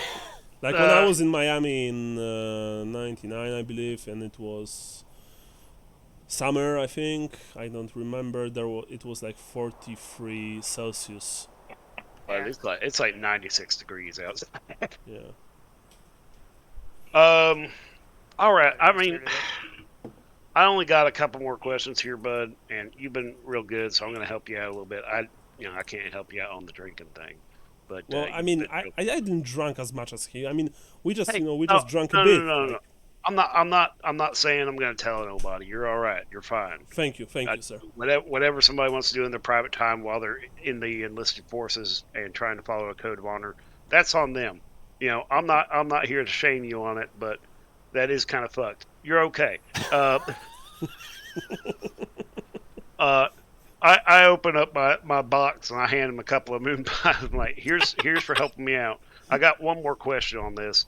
Um, the MRAPs that y'all use, what's the operational range of them? How far out can you go, do you think? Well, we can easily travel to the border. In them, like we have. Well, I mean like if you take an Abrams out, like an Abrams operational range is pretty shit. They burn through that fuel pretty fast. They can't really go that far. But like an MRAP, that's basically just a big ass truck. Uh, I mean, am I talking like, you know, 80 miles, 160 miles? How long do you think I can go on taking gas? Well, we should be good on 100 miles, I think. Gotcha. Gotcha. We'll have to. No, that's all right. I'm done with you. I just walk back over Thank you. and Well, I mean, our vehicles are in very good shape. I mean, we have two MRAPs. He shows you. There's the 20-ton Cougar 6x6 with 8 seats. You see, it has the M2 heavy machine gun on top. She's a beauty. And actually, I'm driving this. And the other one, and he points to the other one, is a 4x4.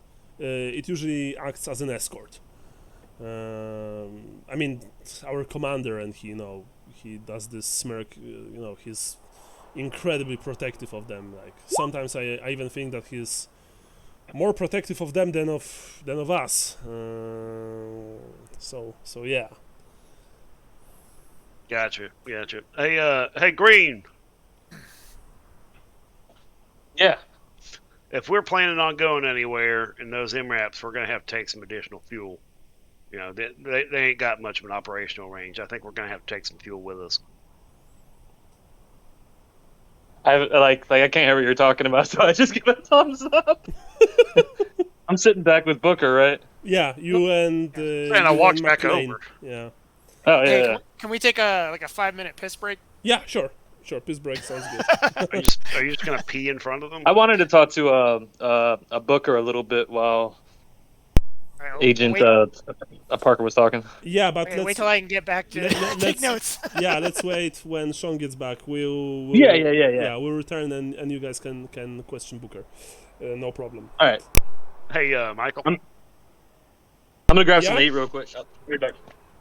What's up? Michael. The op equipment thing that we were able to requisition. Yeah? Standard and unusual. For my standard expenses, I'd like to get a first aid and triage kit, No problem. a compass, and a local map. Okay. And for the unusual, I'd like to get a little bit of C4 plastic explosive and a detonator. You mean the from base from here? Yes.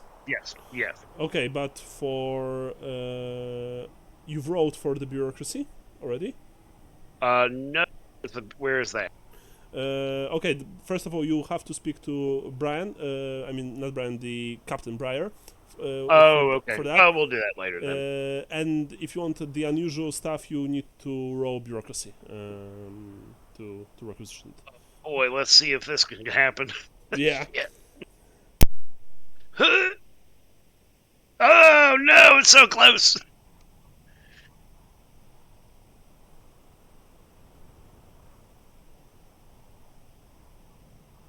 All right, I'm back. A lot of radio silence following that roll. There's still a lot of radio silence.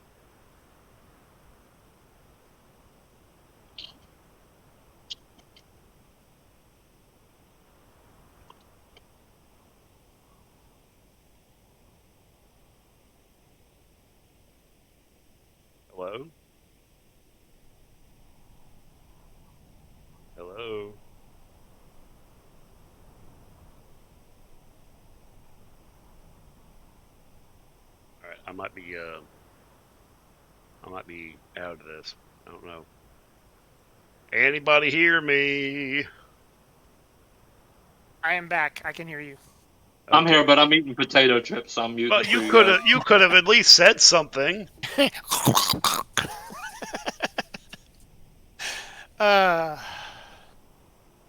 we gotta lean on this guy Booker, huh? Yeah, you guys take care I'm of about to Booker. slip him a doobie.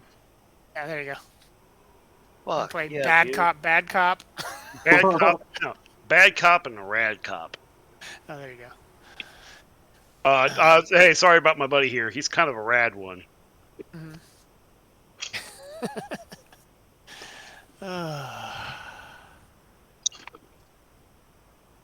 Oh, you're on a cell phone, Brian? Yeah. Yeah. They're just like, hey, there's a different logo there. Yeah, I'm doing There it is? on the. Oh yeah. Yeah. You got a little cell phone logo, and the rest of us have little circles. I'm doing it off of the browser version of Discord. Mm-hmm. I mean, I do have the app also loaded, but I find the app to be a pain in the ass, so I don't use it. Yeah, like there was a period for like a year where it sucked, but it's like been pretty good since like the last few years. Okay, well, that's cool. Yeah, I just I guess the other thing about it, I just like it irritated me that like every time I turn on my computer or whatever, it'd be like, hey, doing all this stuff. I'm like, leave me alone. It's like I only want the app on when I'm actually using it. I don't want it like running in the background the entire fucking time. Even though it probably still is anyway, but but anyway, yeah. So I think this character sheet is pretty sweet. I guess he must have Yeah, gotten this that is nice. Yeah. So yeah, it should just be when you press that button, it should just roll whatever your Yeah, it asks for your modifier. Okay. Which I guess is different every time. Have well, you rolled anything yet with these? What's that? Have you rolled like off the character sheet yet? No, I have not. I'm just assuming it's doing whatever these things that are popping up are. Yeah. That's for mine. When you hit the button, it'll ask like what modifier. I guess you have to do that every time because like Michael says is like plus 30 or minus 20, whatever. Yeah, that's a thing in I think it might have been a thing that they didn't originally have, but that people worked into games of Call of Cthulhu where you have like sort of like if something's really easy, you get plus 30 to whatever your roll is, So I think he was trying to do that. So he had the one that was minus 20 because it was super hard, and then he had the other one that was plus 30. So that's sort of a thing in game, but it looks like they've worked it into the character sheet pretty well.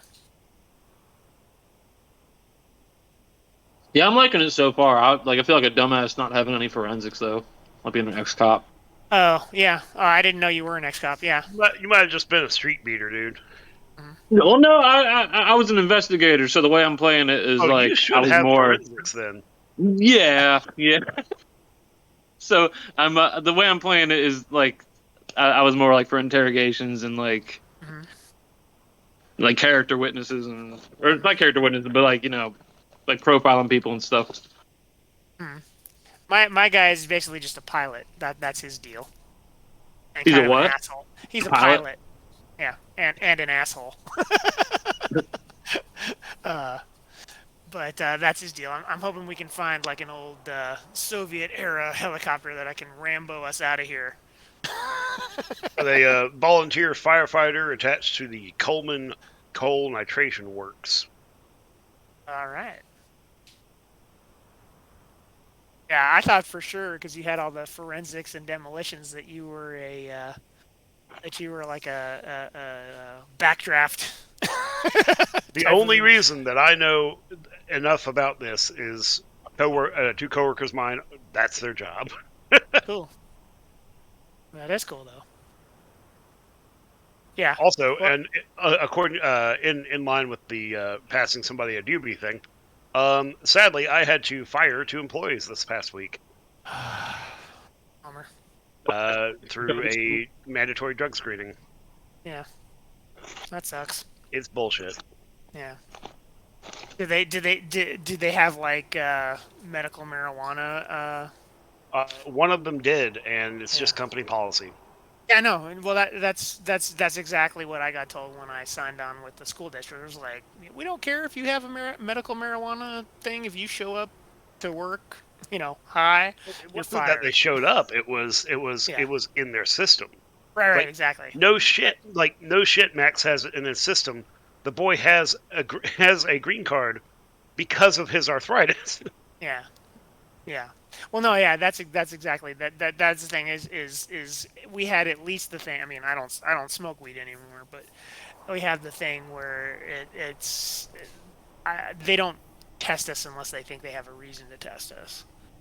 I mean, that's usually how it works. I think this was we just got acquired, so like I think this was just like for their requirement thing.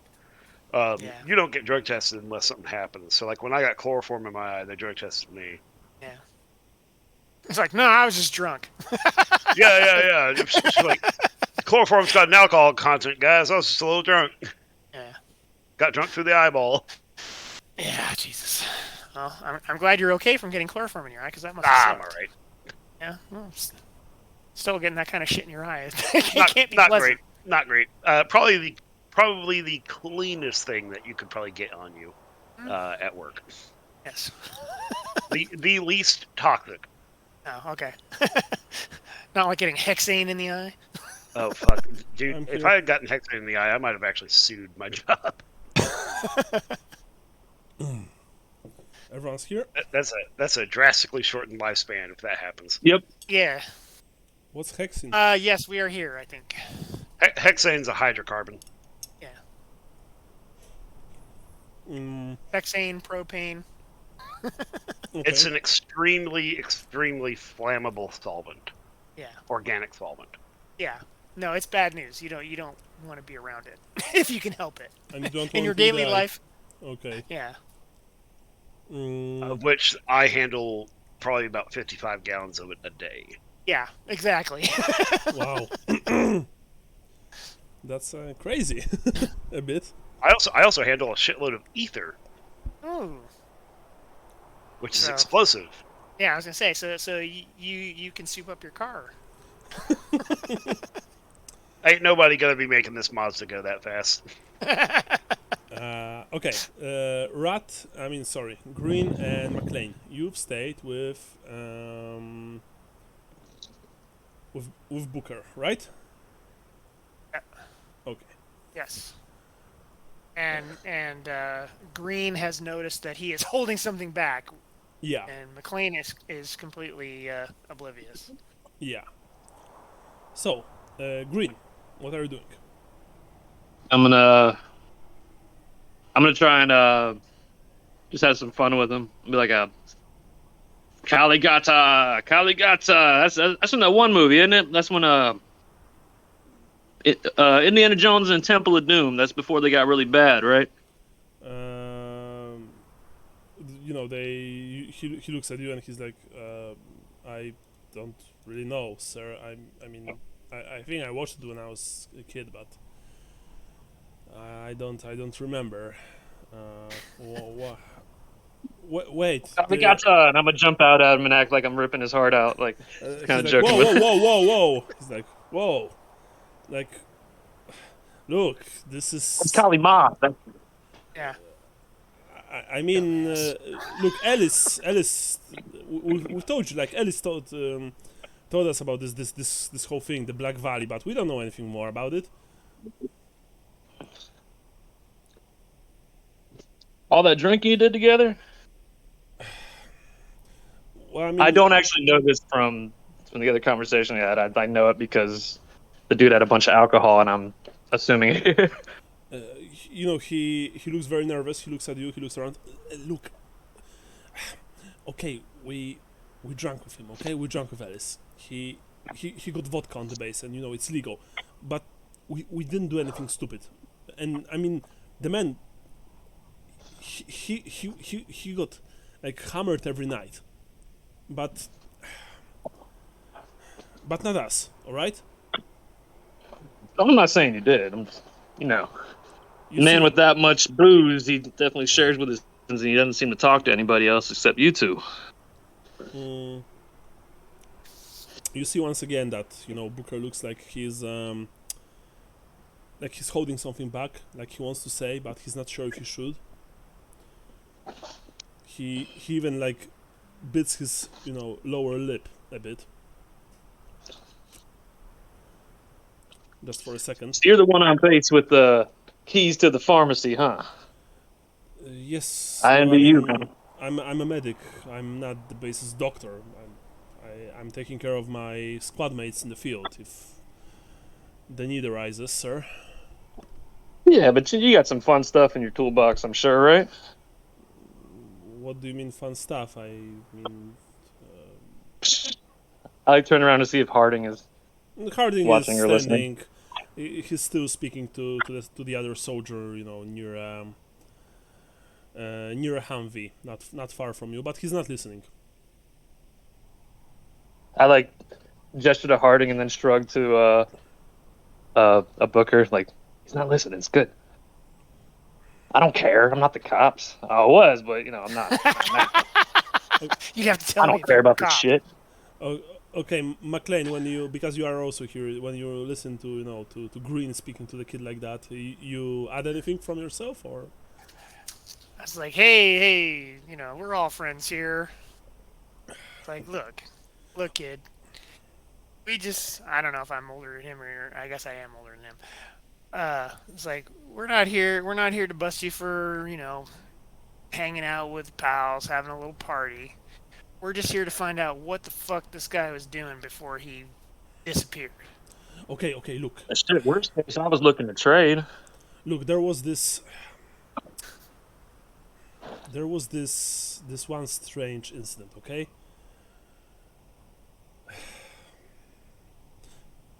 It was when I and Ellis we were drinking alone. I mean, Brandt wasn't there. It was actually, I think, almost the last of Ellis's vodka, illegal vodka. Ellis was drunk, but not in a way that you just slur and it's like you're one gulp from puking. He was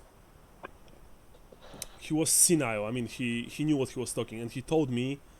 And you see that the kid looks into the sky like he has trouble, not remembering, but actually speaking about this night. He told me that he didn't believe in God. The one God of Judeo-Christian traditions. And he whispers, because he knew there wasn't just one. He said we are surrounded by gods all the time, but we never know it. And he said, and you see that Booker, who's his hench, he's a tough guy, he's a tough kid, and he shakes a bit. He said he just wanted to see them just once before he died. And the worst part, I could feel what Ellis meant. The sincerity of it. And it creeped me the fuck out. Okay, that's pretty creepy. Yeah, no shit. I mean, most of the time when you're drunk, you just reminisce about your exes. Like, I like to talk about my bitch of an ex-wife. or stuff like that, But this talk about the gods from beyond the veil or stuff like that, I don't fucking know. And but that wasn't even the worst. The worst part is that he believed that. Like, what he was saying, for him, he was saying the truth. Man lost his mind. Wow. Like I said, he was he had a problem. He was an alcoholic. Mm. And how you say this was how long before he disappeared? A few days back. A few days before his disappearance. So I think less than a week ago. Okay. You know, he sounded like a man who was on a mission, who really wanted to do that. He really wanted to see those gods.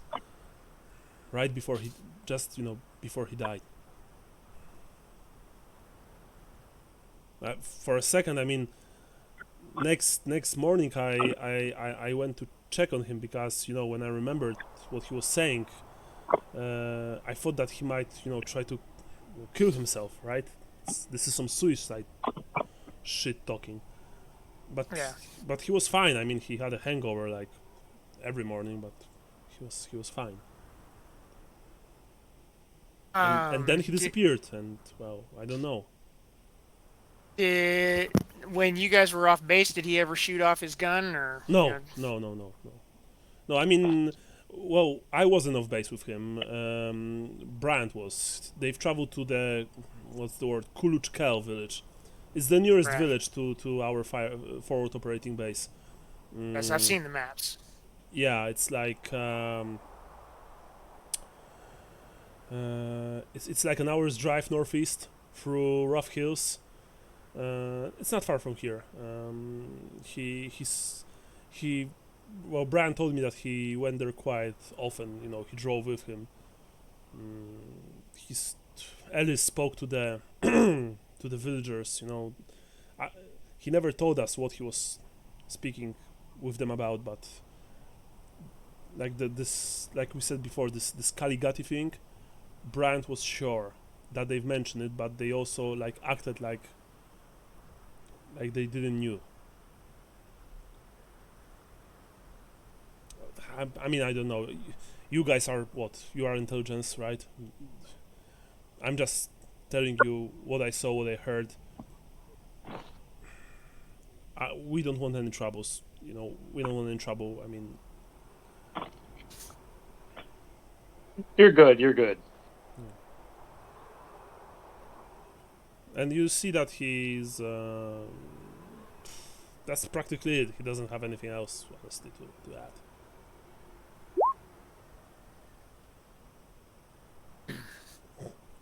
Well, we've traumatized you enough.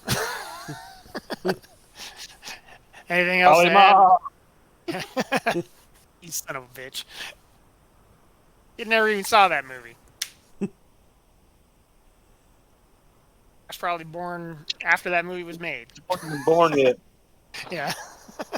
Oh, he definitely wasn't born yet. Parker, you return to Green and McLean?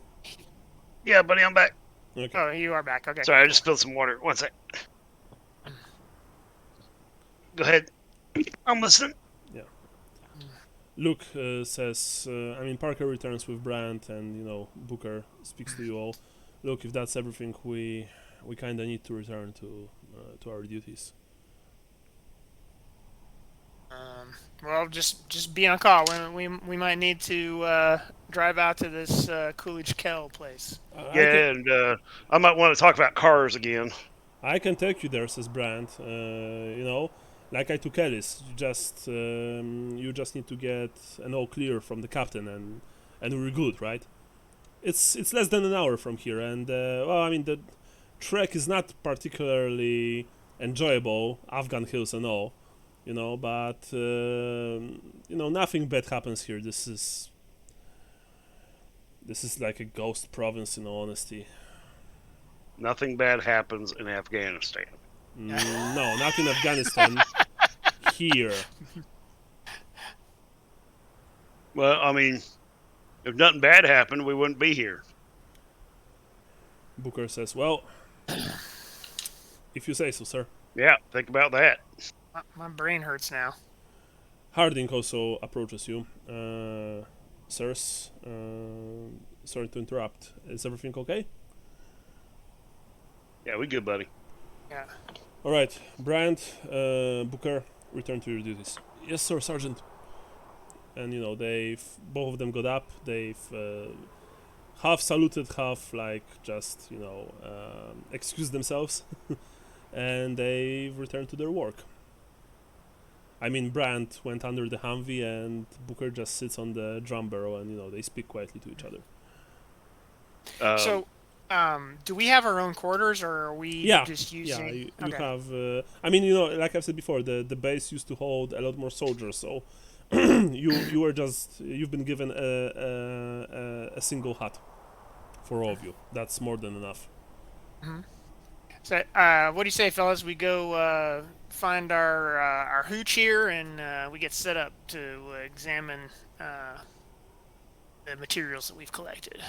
Yeah, that works. I need to go talk to the captain real quick, actually. What about? Getting some shit for the road, and some stuff I need to be able to investigate what we got here so far. You need help with some paperwork and triplicate? I'm good at that. No, I need some help in the form of some local maps. Oh, okay. Okay. I think I'll go with you. All right. So Parker and Rat, you go to the captain, while Harding takes you, McLean, to your quarters. He shows you to your quarters. It is a completely ordinary-looking hut, like practically every single one in this base. It doesn't look, any different to others. These are your quarters, sir. Is there anything else? Gracias. No, I'm good. Just let me know when chow time is. Of course. In a few hours we'll have our next meal. And he told you, the hours of every meal, right? When you can go and eat. Some kind of 100 hours. Yeah, exactly. I'll be, and he also told you where you can find him, in which section of the base. Yeah. Okay. Yeah. So so he went away. Green, Parker, you approach the the command hut, the hut of Captain Breyer. I'm gonna relay all of my information to Parker. Okay. Yeah, vice versa. Strange dreams about sounds and smells. Looks like we're taking a little road trip up north. Yeah, we're going to some underground village or some shit.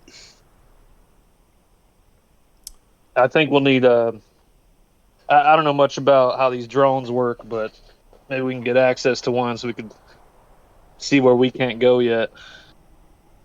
Like one of the little small drones? Yeah, something like that maybe. You know how to fly that? No, something more like a Game Boy, hopefully. Gotcha.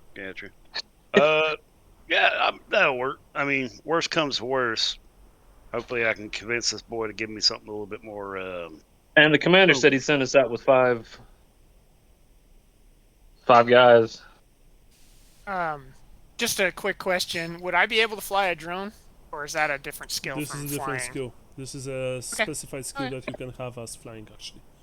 Okay, cool. Yeah. Thanks.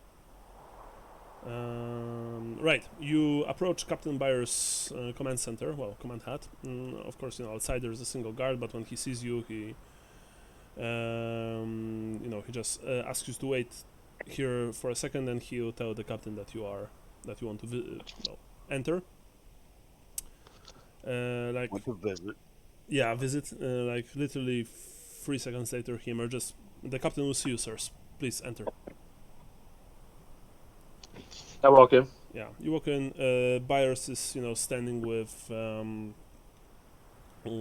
his second in command, Lieutenant Bill Castro. They are discussing something, standing over a bunch of maps on the laying on the table. He looks at you. Agents. How can I help you?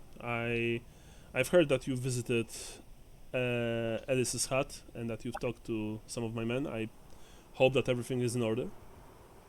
Everything's looking good. We're getting a pretty good idea of what we need, but I point at the maps on the table and say, "Y'all got any other copies of those? I need some maps of the local area. Yes, of course. Compass, all that kind of shit." Of course, we can provide you with maps. That's not a problem. Gotcha. And it's on us.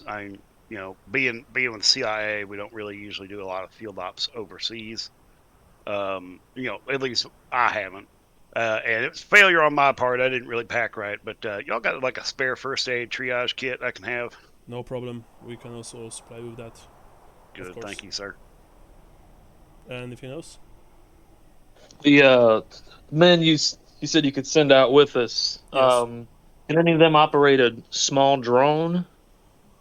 Well, I'm not sure how this technology works with you boys. we have a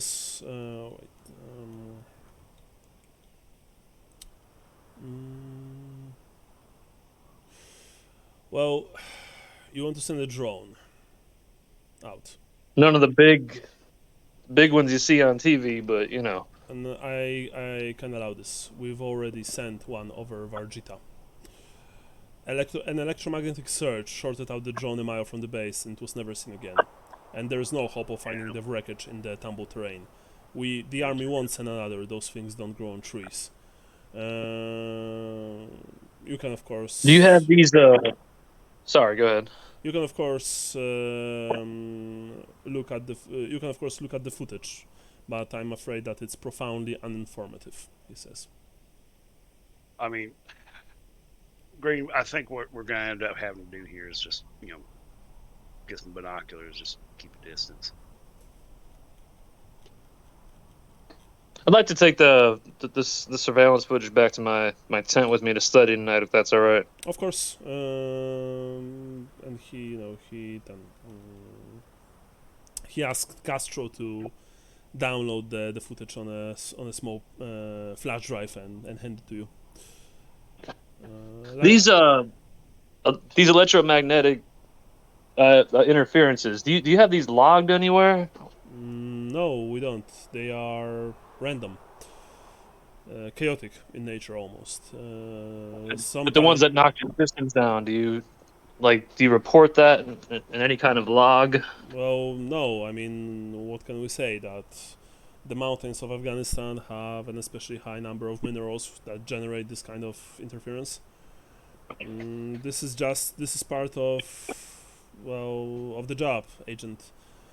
Soviets had similar problems back in the 80s when they invaded this place. Their Mi-24 Hinds and Mi-8 transport helicopters were notoriously prone to malfunction due to the interference, and even our own Apache pilots reported at the beginning of the invasion in 2001 that the high mountains wreak havoc with their electronics. Yeah, I'd imagine that probably played a part. That's something you don't think about. Yep. Captain, I know it's pretty standard operation for a fob out here. You get drops from home and shit. But I know it's pretty standard to have a, don't ask, don't, there's no questions observed, contraband disposal box. We're afraid that some of the evidence from the building might have been disposed in this way. Do y'all have one here? We have, but what kind of evidence are you speaking about? It would probably be more helpful if I knew what you were talking about. The building was, or the site was, it looked to have been cleaned. Cleaned? I don't follow. Yeah. Well, I don't know where you would get an exorbitant amount of bleach here on base, but somebody had cleaned blood off of the floor in that building. Blood? Somebody removed a large amount of bleach. And I'm looking for anything in that box that might key us in. Wait, are we talking about Tim Ellis's blood by any chance? If it was still there, that'd be great. I could probably tell you that. But no, we're talking about there was blood that was used, or there was blood that was on the floor that had been cleaned recently with bleach. Castro, says Byers. Get few men, order them to check every single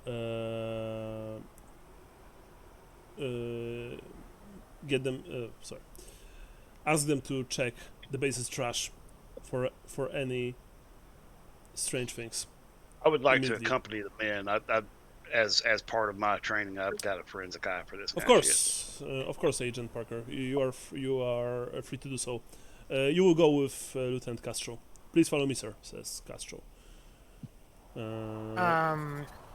The only concern I would have about that, sorry, and I'm not there to say anything about it, Yeah. but don't they burn all the trash? Isn't that what that whole Not thing? immediately. Okay. Not immediately. Um, See who requisitioned bleach. I just Yeah. need Yeah, a that's 55 what I was gallon thinking. drum Was of there has to be bleach. some sort of Yeah, somebody got to find like a quartermaster or something on this. well, Sorry, I'm not there. I can't be giving you help. I'm gonna mute again. okay. So Quartermaster or armor or something. you are asking about this? About quartermaster or armor? Yeah, I'm saying you got to check with the quartermaster and the armor as well. Somebody Our supply had to have specialist. had that. Our supply specialist is Sergeant Helen Moore. You can speak to her later if you wish. Moore with one E. Or eating pasta. Added two. Sorry. Is it late in the day? What? Is it late in the day? No, let's just say that it's still like it's afternoon, but not yet. Not okay, yet fair. evening. Yeah. Okay, Parker, you go outside with the with Castro. Rat, what are you doing in the meantime? I'm gonna go to our tent, assuming I can find it. Not I ten, can but find hut. Harding. Yeah. Yeah. So I mean, one of the soldiers, like Briar, asks, one of the goes outside, asks one of the passing soldiers to show you your hut since Harding isn't there, and you eventually arrive at the place. You enter. You see that inside, of course, is Agent McLean, who already unpacked his stuff, probably. Home sweet home. McLean, you see that Green enters the hut. Yep, just getting it tidied up and trying to set up a place for us to check out this hard drive and notebook. I don't know if I actually have them in my possession because you guys took them away from me. But I mean, notebook I think is in possession of Green, and Yes. laptop or whatever is in possession of Parker, Yeah. if I recall correctly. Yeah. Yeah. So. I'm making a board with the pieces of yarn. Okay. Because I saw that in a cop show once. I'm gonna set the charred notebook on the table. Mm-hmm. You want to start working on it? Yeah, I just want to go over that and the security footage. Like, I really want to get like really close on those few seconds where like before and after he was there, Mm-hmm. and see if there's anything weird. Do you have your own laptop? Me? Yeah. No, I don't. Okay. So how do you want to watch the security footage? Do we have a laptop in here? No. Okay, yeah. I mean, you can. So do I have it on a thumb drive or something? Yeah. Let's say that he, downloaded it on a. You got it on a Okay. hard drive, on a second flash drive. One because Parker got one and you got the other. Yeah. Okay, you know what? They gave you a spare laptop. You have a spare laptop. I mean. Okay. Yeah. Normally you wouldn't be Yeah, able to work, so of course you have it. Of course it's it's military issue. So after that you have to, get it back. But whatever. I'm going to review the footage and just bullshit with McLean while I'm doing it. You review the footage. I presume the footage of Ellis exiting his hut before the interference strikes, right? Yeah. You don't see anything strange. Like I said before, he doesn't look intoxicated. He doesn't look hurt. He does. He's of course, wearing because this is night. He's wearing thick clothing. Like you've heard that nights in Afghanistan are extremely cold. Dangerously so. Even. Land of extremes. Yeah. So he has the thicker uniform. he has the scarf, the shimak or whatever it's called. He also, exited the place with a small backpack. You see handgun on his hip. You don't see the exact model. I mean, the footage is good, but it's not that good. And that's honestly all. At some point you see that the interference begins, and yeah. I got nothing on here. Well, worth looking at again. What are your How about- thoughts, Agent McLean? If that is your real name. Well, of course it is. Well, my thoughts are something funky happened, and this dude was getting into something that he shouldn't have been. You don't mess with the unnatural. Unnatural. Yeah, spooky shit. Well, maybe I do and maybe I don't. But what are you talking about? That's for me to know and you to find out. No, but for real, I think that's what fucked up my brother. What happened to him? Nobody knows. Him and my dad went out to Costa Rica, and on the flight back, they ditched in the water, and then he was just talking some crazy shit, sort of not the same as what Ella said, but the same kind of thing. So, it's out there. Things happen. Yeah, like Parker says, I mean, when you watch the footage, you guess that Ellis had a Beretta 92 FS, or M9 as it is called by the U.S. Army, its official code name. As his sidearm, it would fit the 9mm shells that you found in his possessions, all 18 of them. So you also tried to work on the notebook, Brian? Yeah. I figured we go over it together, like if one of us sees something. Yeah. Well, that's Ellis's MO. He's just gonna stand over your shoulder and go, "No, not like that." Okay. Doing it wrong. Hence Okay, the 8 so charisma. I like to ask you, how much forensics and SIGINT do you have? That would probably 0 and 0. I'll have to wait on Agent Parker for this, I think. You don't have any forensics or any SIGINT? No, I'm more of a people person. Okay. Yes, I'm the least agenty agent there is. Okay. I don't know what's going on. I'm here to fly and to shoot shit. Yeah. Parker, you went out with the lieutenant. You've also grabbed 5 people, and essentially, for more than half an hour, probably almost an hour, you've checked every single trash. Yeah, I mean, we're looking for In the bleach base. containers. We're looking for anything like a receipt or any requisition form for that kind of stuff. We're looking for And eventually, a disposed of firearm. yeah, you didn't found the firearm, you didn't found any stuff like that, but eventually, after less than an hour, you found the bleach bottle and stained rags in one of the trash Jackpot! cans. Yeah, you have them. Is there any camera that had view of this container? Not this one, no. Shit. Well, this was a waste. Well, you see clearly that, of course, the rags are, stained with bleach, but they also have this dark stains on them. I'll baggy up one of the rags. The rest of this good shit can just go back in the trash. I don't really give a shit there. Lieutenant Castro asks if that's all. Yeah, take him back to the quarters. Hook up with the rest of the guys. Yeah, he orders one of his men to take you to your quarters, which he eventually does.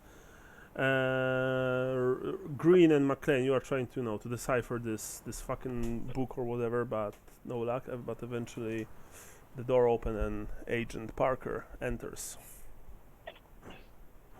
Parker, you see What's up, lads? vast quarters, rather large, spacious, especially only for 3 people. And yeah, they have the notebook outside. What are you doing? I'm taking a look at this.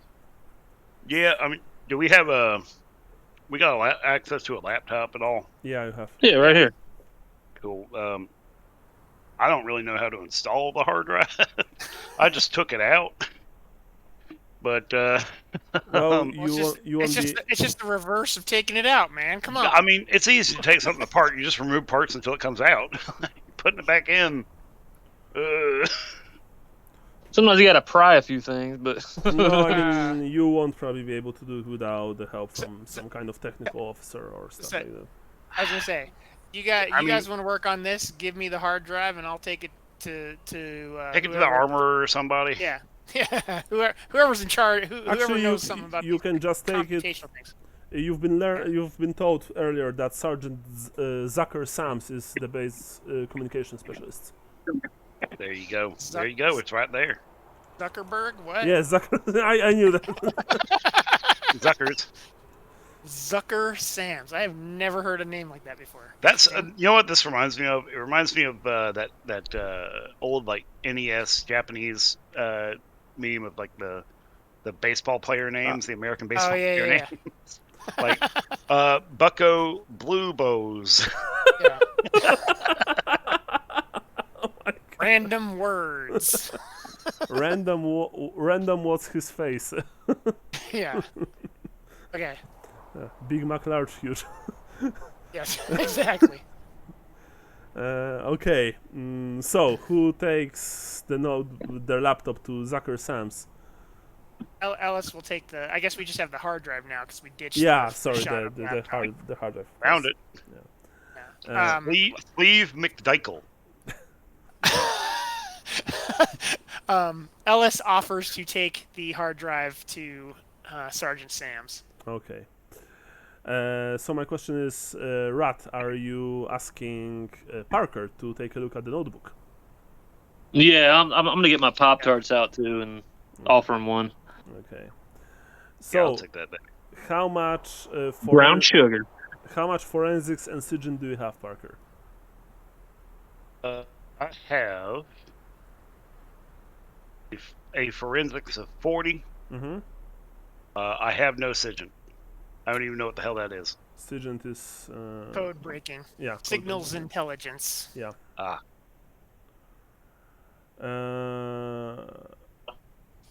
You think that you'd be able to spend 2 hours to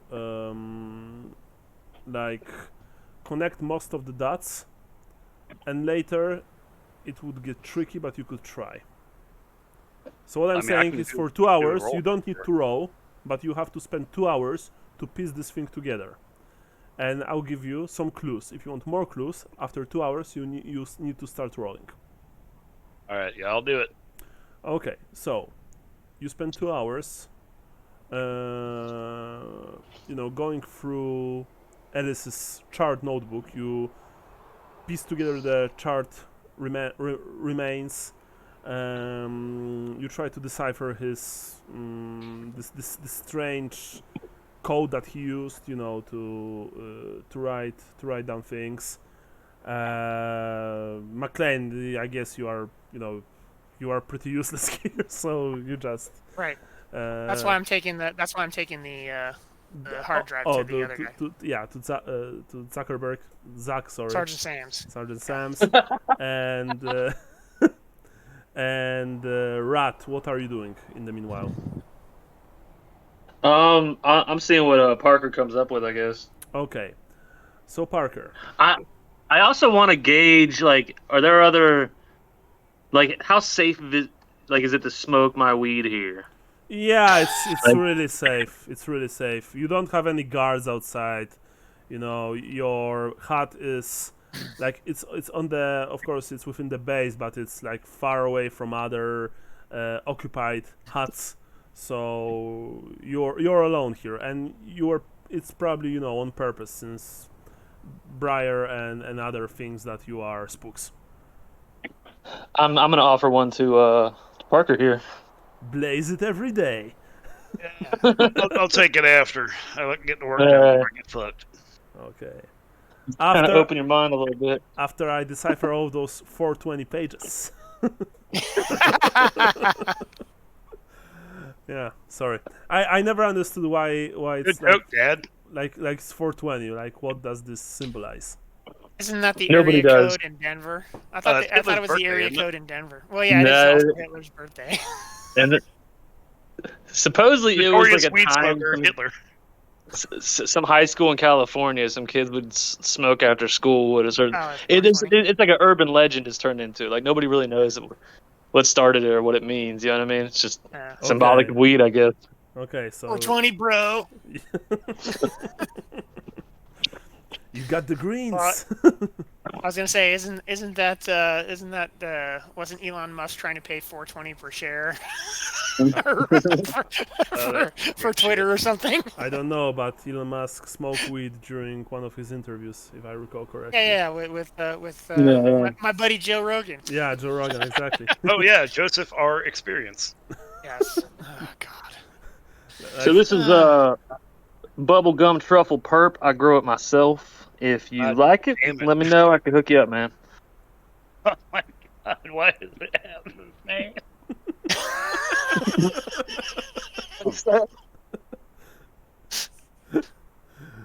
Let's get back to it.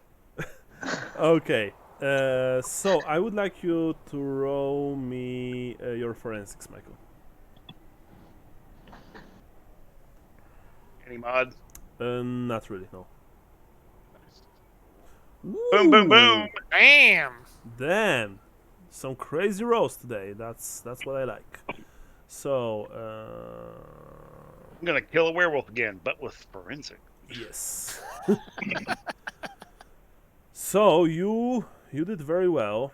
Now I'm going to dump you with exposition. In exposition, sorry. Impart wisdom, Dad. Yes. So essentially, these are the answers. I can tell you right now, with this kind of roll and your forensic skill, you practically have all the answers. So well done. What was Ellis doing? Ellis was pursuing rumors of supernatural activity in the region going back to the British occupation and before. He was particularly studying a rumored, perhaps mythical place called Ghati, which means Black Valley. What is Ghati? Ghati is supposedly a village in the shadow of Varjita mountain, which is about 40 kilometers east of FOB Turner. That's a tribal area right on the Pakistan border, well outside the small area where the Americans at FOB Turner are allowed to operate. How was Ellis's mood? Ellis was increasingly depressed and suicidal. Isolation, the dissolution of his marriage, and estrangement from his son, deepening alcoholism, and steeping himself in unnatural lore all wore him down. Who are the people of Ghati?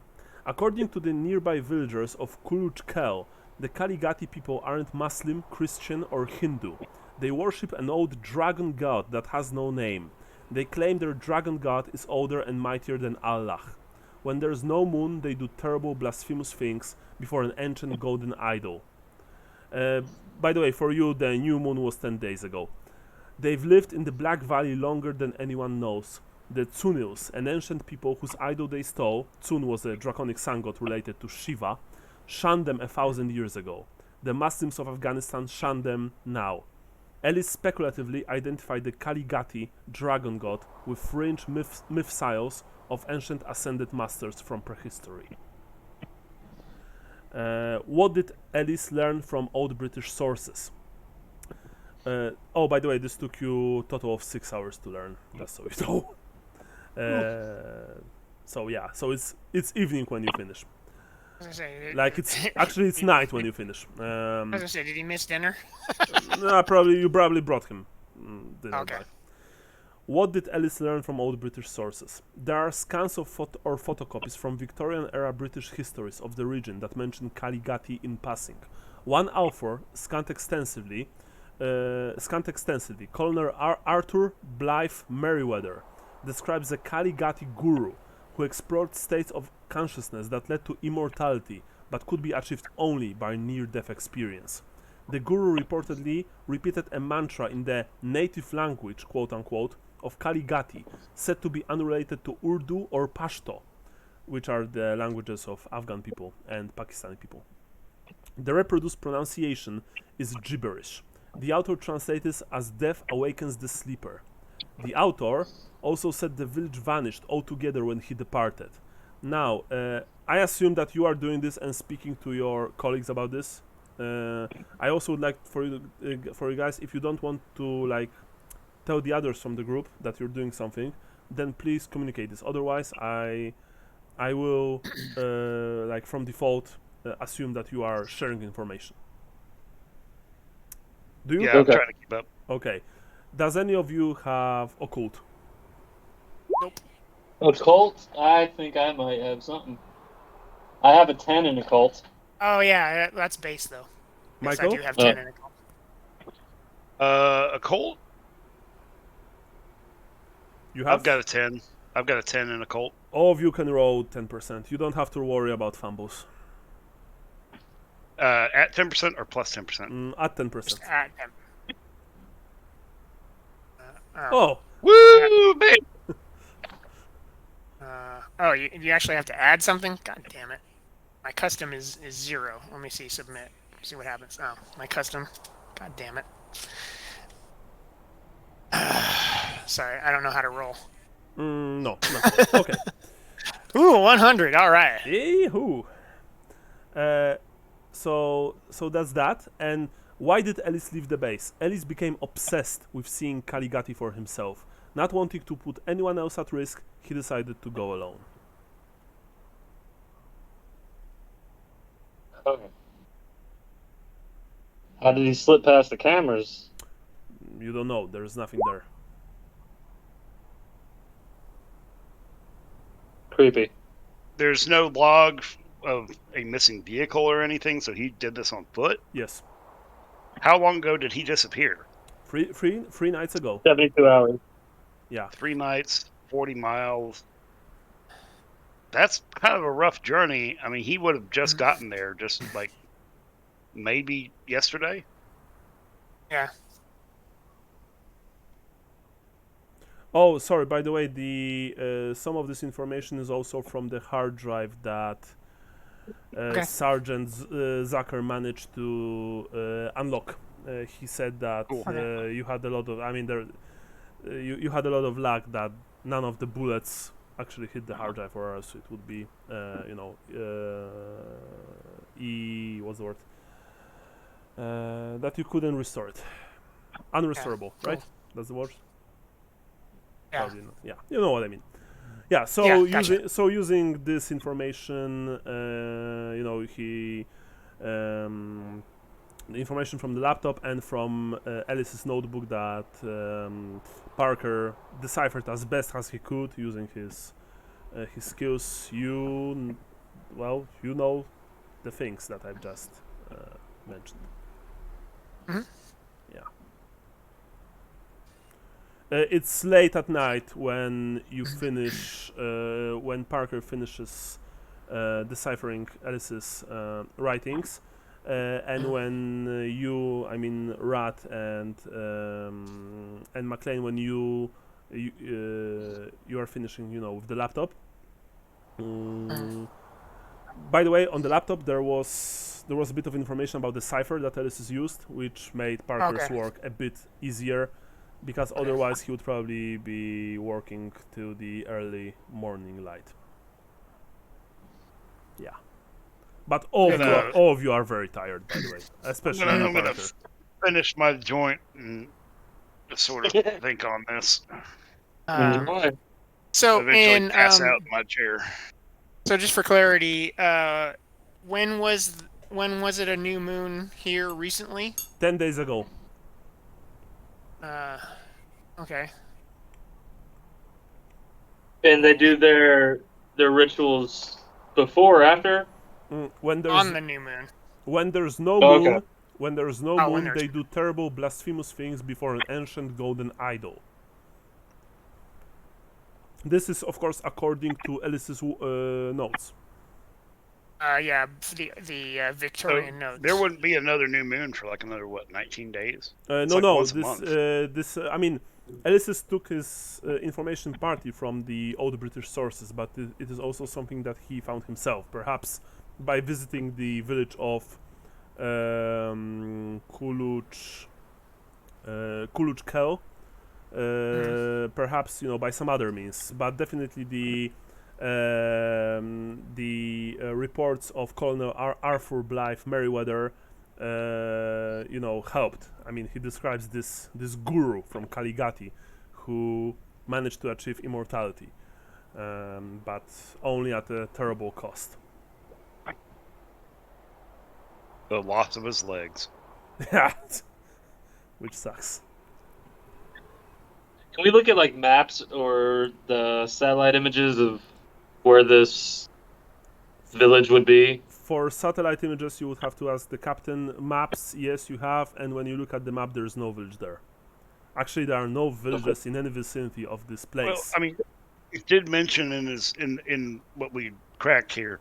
It did mention that the village supposedly vanished. And it said it should be like in the western shadow of this mountain or something. Right. I'm telling you. A village in the shadow of Varjita Mountain, which is about 40 kilometers east of forward operating base Turner. That's a tribal area right on the Pakistan border, well outside the small area where the Americans at FOB Turner are allowed to operate. Let me just lay it out like this. You have Ellis, a extremely depressed, no holds barred man that has been separated from his wife and child, is drinking heavily and looking for something to pursue in life. Hears rumors about a village that grants immortality and other bullshit. There's only one immortal, and he already died. He died on the cross. Now, he goes off to pursue this in hopes that it gives his life some meaning again, because he's just a sad sack of shit and can't pull himself up by his bootstraps. And finds all this information about some hidden village that it's either a ghost village or it disappears or some shit in the shadow of a mountain that is currently about 40 miles away from us. I say we take ourselves a little nap because fuck, this was boring. And in the morning, we get our MRAP, we get our boys, we get captain's permission, and we take ourselves a little field trip up to this mountain and have a poke around, maybe find his very dead and very dry corpse outside this mountain. That's a pretty big area to canvas, though. Remember that there's still the village of Kuluchkel. Also talk to the locals. Yeah. Any of you all speak Urdu or any of that? Plus, you didn't spoke. No, to, but we. to No, but we can take any the of the translator. Yeah, but you didn't spoke to any of the NEA soldiers or to the translator Yassim Rahimi. Rahimi. Yeah. That's fair. Mhm. Well, let's talk to him, and then maybe tomorrow, if not the next day, let's go out and take a look. Here's my suggestion. We say we want to go out to Kulushkel, which we do, and we need a translator, so we take that guy with us, and then on the drive over there, we pick his brain. 2 birds, 1 stone. I like it. And also, I looked it up on the internet. The phase of the new moon is when the moon is not showing. So that would be 10 days ago that they carried out some horrible sacrifice. Yeah. If that stuff is true. Yeah. But that would also be in the window of when it was 3 days ago that he disappeared. Mhm. So if He he's missed it. alive, he's going up there for the next one.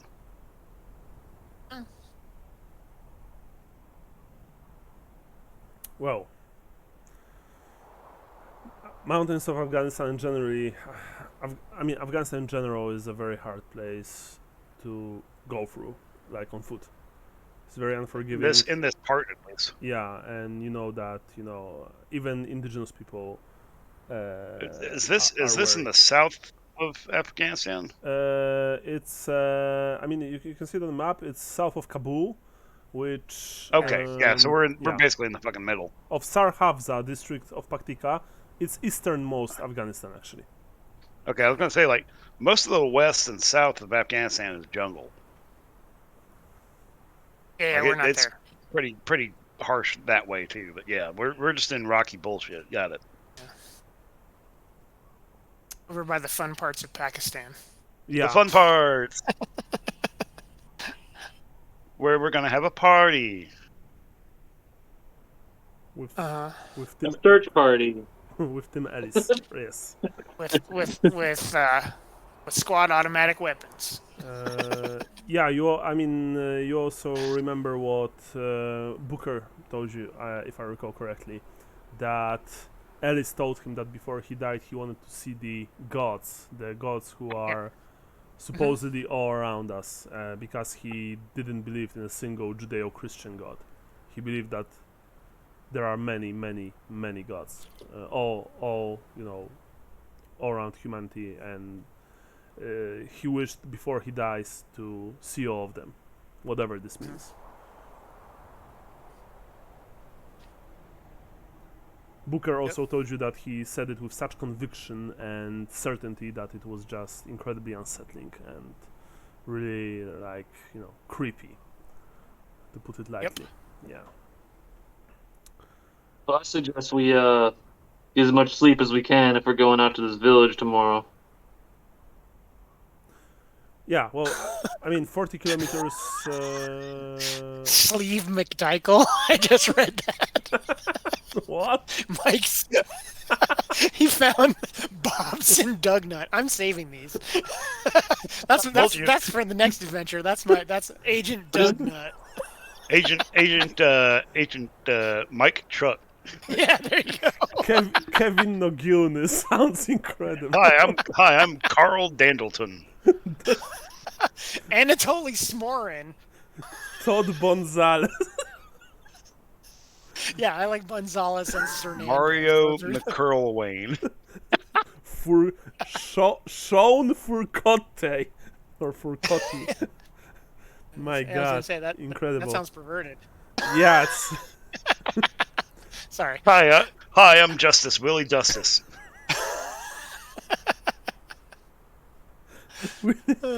Okay, yeah, actually, no joke. This is a very good source for alternative agent names.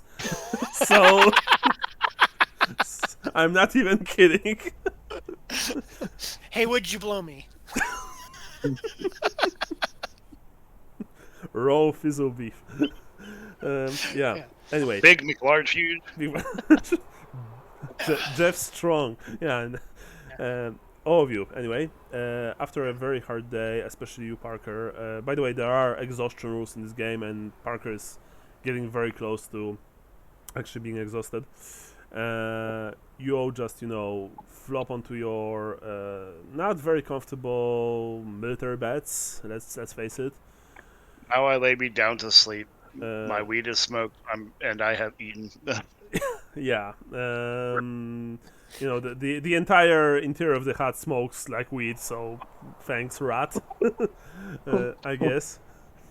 And you go to sleep, and you don't even remember what if you dream about anything, but the harsh Afghan sun awakens you very early. It is summer, so it gets the sun goes out very quickly. Plus, you have fortunately you have air conditioning in your quarters, but you quickly learn that even with air conditioning, the heat of this country is barely tolerable. I can describe this in this way. The air conditioning in the building that we use as a lab at my work does technically work. However, because it gets regularly 95 up on that property, it doesn't as much cool anything down as it just moves hot air around. Okay. So it's just going to be hot and muggy, but not nearly as hot and muggy as it is outside. Yeah, Yeah. so for example, I absolutely fucking hate air conditioning, and I wish it would never be made, because every time I'm getting fucking sick, it's because some asshole put air conditioning in my work, or in a bus, or in a tram to 11, and it's just fucking Arctic, and I was sick Yeah. 3 times this year because of this shit, and I much more Yeah. prefer to even fucking, just sit in a stinking, sweaty office than like cough my lungs out. I'm sorry for Yeah. that. It's just No, He's so mad. that is the Yeah. problem with AC is that there are people like I'm hot. I'm gonna turn down, and then like you happen to be under the under the vent, so Yeah. you're getting Oh, man. blasted I just by frigid air. it's so expensive to cool a house in Alabama in the summer that we don't use the air conditioning. We just have a couple of fans going. well. Anyway, you wake up at the of course at the early morning. Since you're not part of the military, you technically you can sleep longer. I mean, you have your job here, so no one will bat an eye. But do remember that meals are given out at very scheduled times. So if you want to eat well, you need to get up early, and generally meals and generally look at your watches regularly. So I guess you go to the canteen barracks, so to speak. And actually, the food is for military food. It's actually pretty good. I'm saying this because I've heard that in the United States Armed Forces, the meals like prepared on bases or aircraft carriers are actually very good. I'm not sure. I don't know if it's true, but that's what I've heard. So here you are. Actual bacon, exactly. So you all eat heartily. There are only like you've counted. There are only maybe less than 60 men here. There is of course Captain Breyer and his lieutenants. You see. You see Booker and Bryant. You see what's the word? Rosenberg and Boko. McLean even see the communications. Sergeant communications sergeant Sams. Some of the men, you can feel their eyes on you. You are after all for some of them you mean trouble, just to put it lightly, but actually no one has shown any any hostility towards you yet, at least. Most people, you guess, are probably just afraid of what you are here to do and what this could mean for them, for the base. Maybe some of them even think that because of that, they'll have to stay here longer than they actually are supposed to, which honestly would suck. After the meal is over, I mean, as it's getting to the end of the meal, Captain Byers approaches you, sits right next to you with a cup of coffee. "Gentlemen," he says, "how was your first night? I hope that everything was in order." I slept like a baby. Very well. Yeah, we slept good. More coffee. Naturally, there's there's plenty to be had, Agent. May I ask what are your plans for today? I'm asking because if you want to go anywhere, I might need to make certain arrangements. We're Well, considering funny you should ask. visiting this village to the north of here. Village? What village exactly? We want to go to Coolidge Kell, and we need a translator. That would be Yasim Rahimi. Kulchkel, very well. Sorry. Specialist Thomas Brandt will get you there. All of you. You take a single Humvee. Kuluchkel is we consider it safe territory. Okay. Perfect. But if you want to speak to Yasim, I will accompany you. No problem. Very well, he says, and he drinks the last of his coffee, puts the cup on the table. Shall we? Yes. We got a chaperone. Yeah. You Is he coming off base with us, or is he just taking us no, over to it's him on right the now? other side of the base. The Right. Yeah, that's ANA shared the base with the US troops, but they are in in two different sections. They don't intermingle. As you are walking, to the ANA section, the captain, talks to you. The Afghan soldiers were sent from another province, so their families wouldn't be at heightened risk from the Taliban. They like to target the families of those who aid us. Right. By our standards, the ANA are mostly amateurs who don't take their mission seriously. Corruption and drug abuse are rampant. They smoke hash. Rut lights up.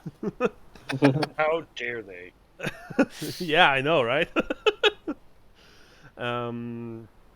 I will be nearby when you'll be speaking to the indigenous people. And as you approach the other section of the base, as you enter the other section of the base, which looks practically the same as the, as yours, you see the Afghan troops. Of course, this man. There are only men here, no women. They all have, they all have suntan skin.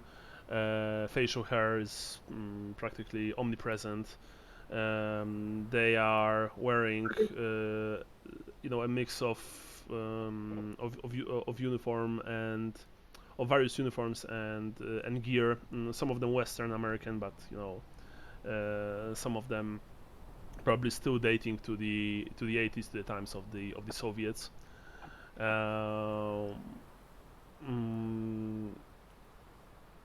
You seek out Yasim Rahimi, who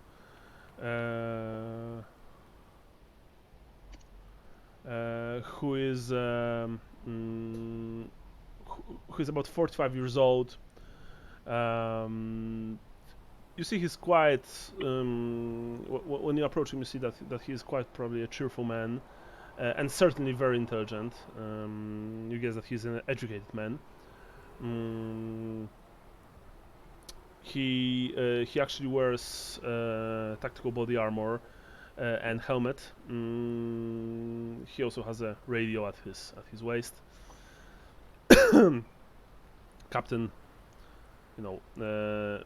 shakes his hand. Yasim, these are our guests that you've probably heard about. These are agents Green, McLean, and Parker.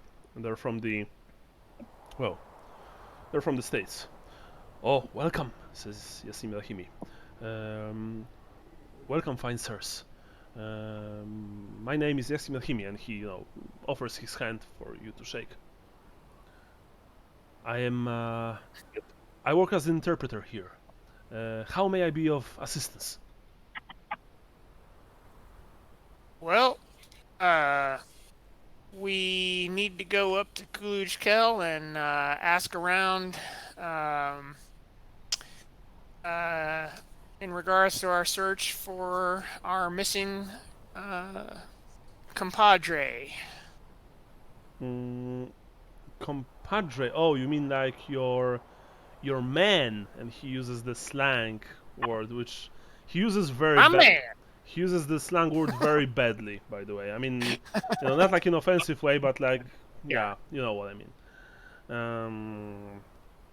To Kuluchkel, very well, yes. I can take you there, of course. I can go there with you and help you with understanding the villages, yes? Yes, that is what we need from you. Very well. Are you asking him about anything else? Not here. Okay. I was thinking that would be on the ride up. Okay, sure.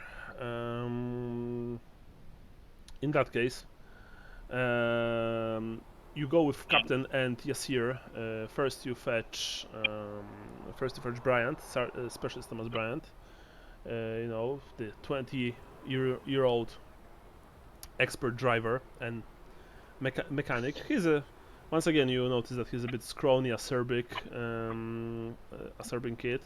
And once again, Rat, you notice, the flash of intelligence behind his eyes.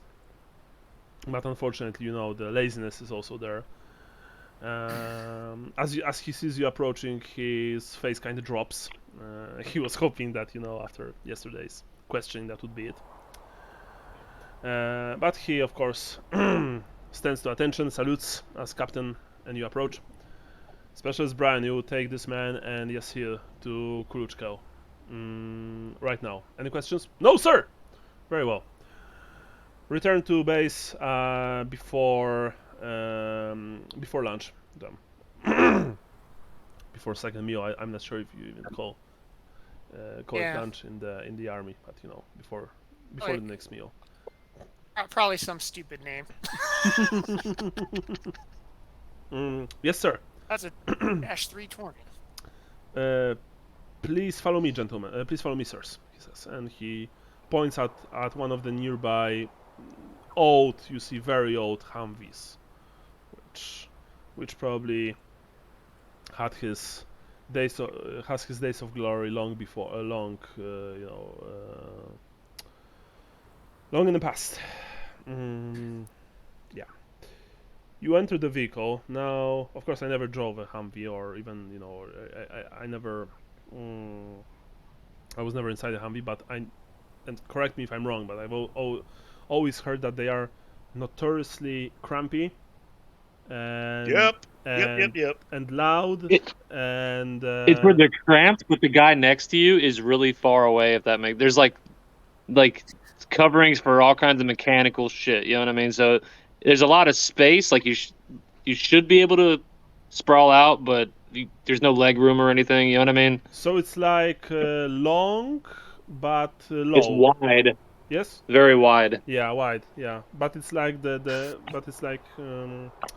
like a sardine can, right? Something like that. Sort of like it. From the outside, it looks like there'll be a ton of space, but there's not. You know what I mean? Yeah. But the guy next to you, like you can't even reach across and touch his arm. You know what I mean? He's that far away. I just remember the first time I saw a Hummer on display somewhere. I forget where it was. It was when I lived in Texas, and there was this Hummer on display, right? So the commercial ones they were selling, and that son of a bitch had a cigarette lighter in every fucking seat in the car. And so this is before they were rebranded as power outlets. Okay. Stars at night are big and bright, deep in the heart of Texas. Yes. Well, I always joked about my I'm gonna get my biodiesel Hummer. Okay. What's fuel? Yeah. Okay, so it runs on the corpses of boomers. No. So we'll do this one last section and we'll end for today, I think. Sounds good. Everyone's good with that? Yeah, that's fine. Okay. Cool. Preemptively, I'm starting to paint while we're doing this, so that's okay. Yeah, sure. Right. Because actually it's getting late, we are playing long, and that's actually the last section that I had prepared for today, so... Sounds great. So it's even good. You get in the Humvee with Specialist Bryant, and you leave the base towards Kuluchkel, home of the Kuluch clan that Tahiri speaks to you about it. It's supposedly an offshoot of a larger network of clans mostly found in northern provinces. It's about an hour's drive from Fob Turner. Drive northeast through rough hills that are unusually sparsely populated. Like Vajita Mountain nearby, it's on the Pakistan border in tribal areas that are off limits to the Americans. Kuluchkel is a hillside sprawl of poor stone houses and ramshackle huts.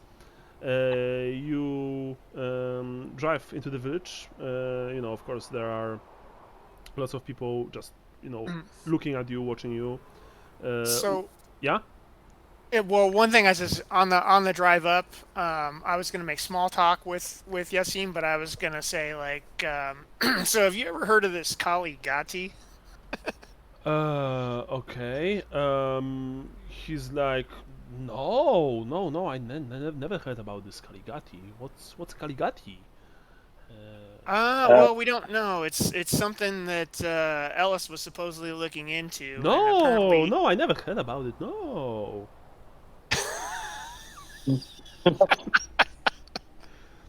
He sounds I- trustworthy.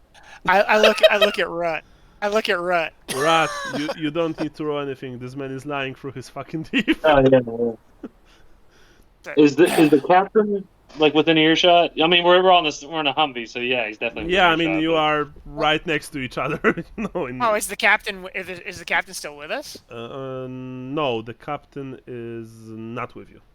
Yeah. So that was my point. Is I was waiting until we were in the. So apparently You only have the driver next to you. The kid, right? Mhm. And he already knows about Kaligati. Well, that's yeah, I cool. mean, yeah, that's what he told you. Yeah. So I was saying, How it's much like, you get per month doing this? What? With the AMA? Once again, Brian, sorry, I didn't cut that. yeah, I totally did not understand what you said. I said, how much do you make per month doing this with the ANA? Oh, I earn good money. I hope to, move to New York one day, like my cousin. I want to write for the newspaper in America about Afghanistan. Tell the truth about how life looks here. Yeah, Yeah. looks. I look out the window. You see mountains and rocks. That's all you say. Is the U.S. Army arranging that for you? Well, I don't know. Right now, your base, it will. Your troops will leave the base and leave only the Afghan National Army soldiers inside. Yes. So I hope that I'll get some new job as a translator. Because I'm. My native language is my native language is Pashtun. But I studied to be a journalist, so I hope that one day I'll be able to be a journalist.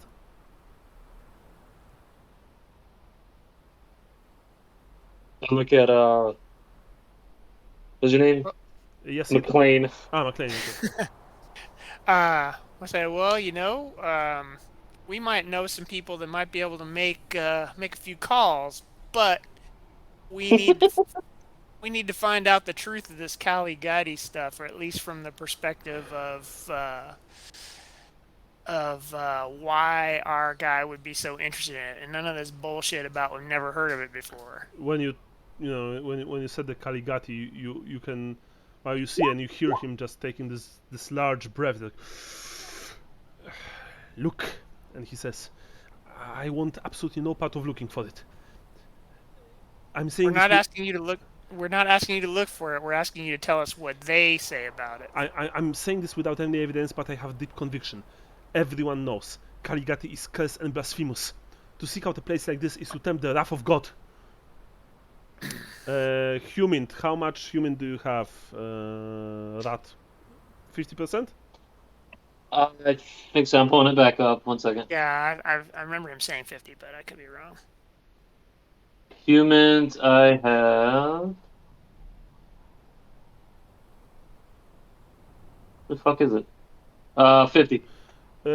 Rat, you notice such a strong assertion is strange because Rahimi doesn't otherwise seem especially religious. But you see that the rumors of this place chilled him. Really chilled him. Once again, you see a man that is afraid, even about speaking about this thing.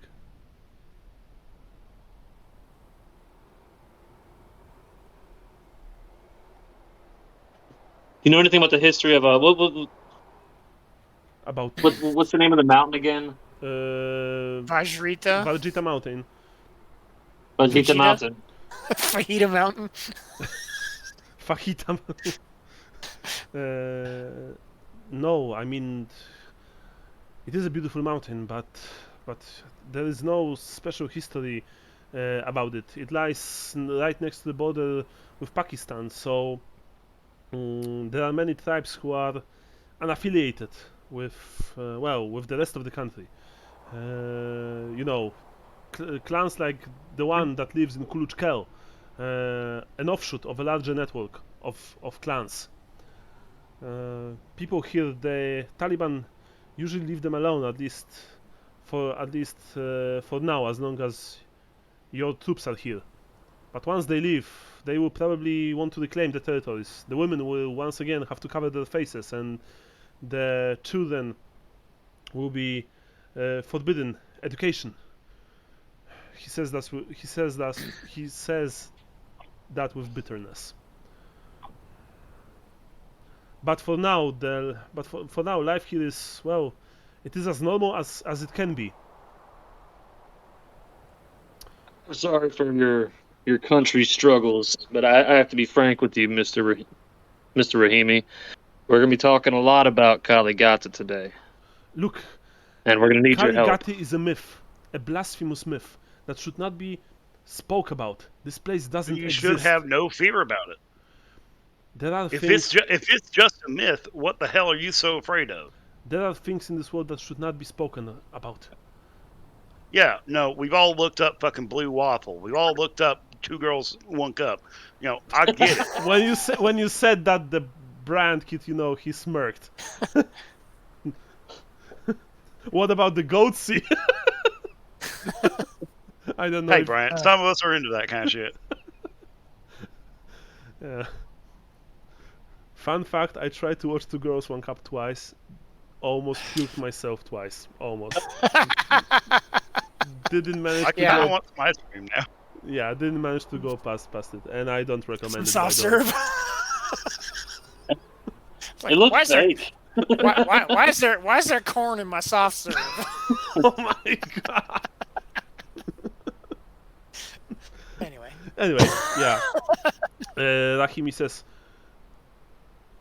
maybe for you, as you come from other culture, other world, this is easier. But for us here, it is not as simple, Mr. Parker.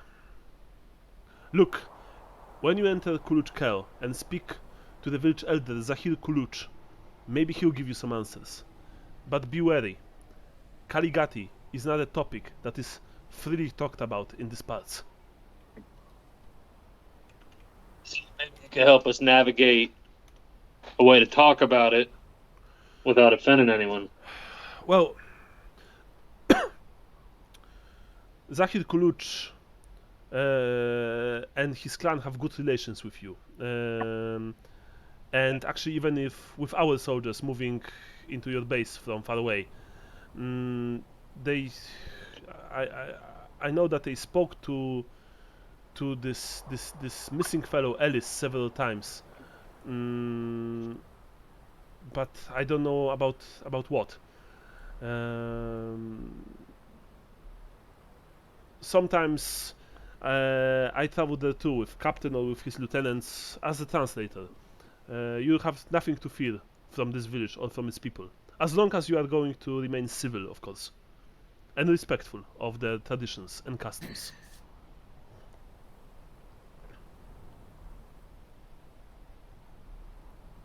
And after that, you know, if you don't say anything else, he doesn't say anything else as well. But you see that the fear remained. This man is on edge.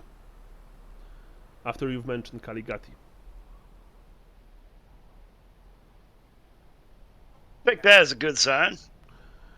Bran says, we are approaching Kulj Kel. Prepare yourselves. You enter this hillside sprawl of poor stone houses and ramshackle huts. As I mentioned before, of course, people emerge from them to look at the visitors, at you.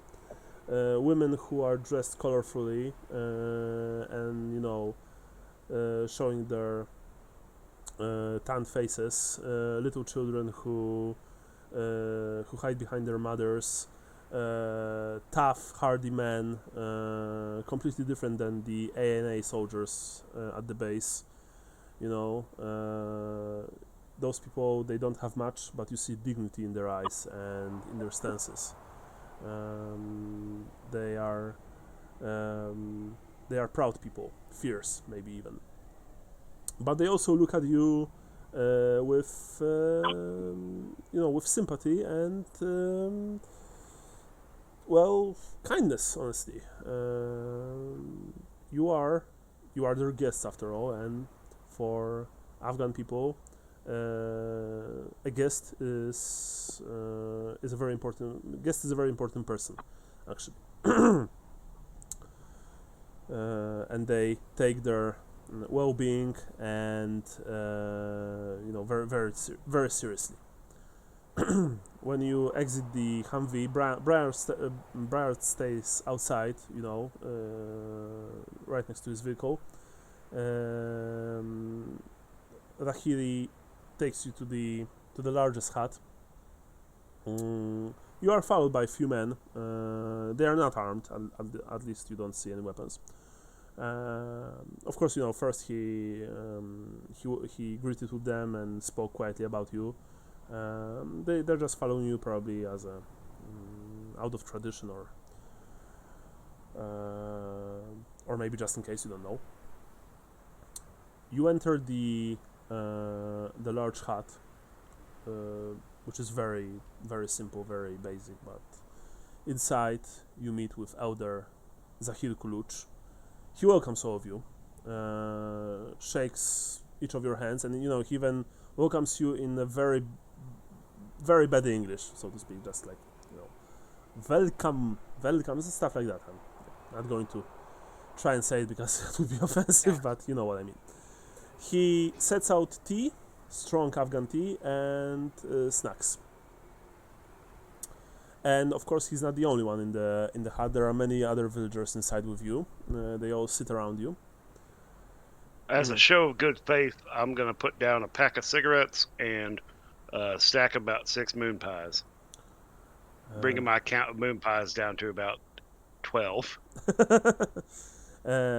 They accept, and they also give each of you a small gift in a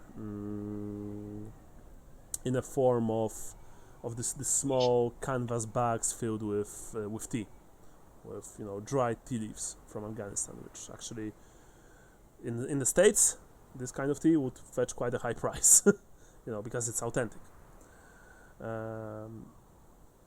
You try the tea that they've given you, I presume, if you don't want to offend your visitors. It's very strong, very aromatic, but you don't think you ever drank tea so strong as this.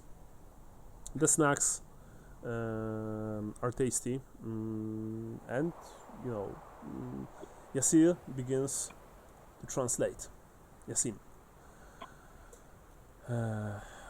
The elder wants to know what is the goal of your visit here, he says to you.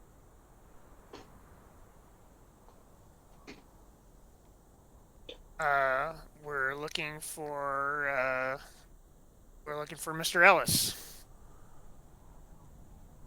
For Mr. Ellis. And any information to provide? He speaks to the elder speaks back, and he says, essentially I'm going to tell you what he told, that will be easier. They spoke with Ellis several times, sometimes accompanied by Brandt as driver, but they don't know where he went. At first the villagers wait, sorry. Oh yeah, they say that Ellis seemed like a friendly man, and he always brought gifts, and they'll be sure to keep an eye out for him if he's lost.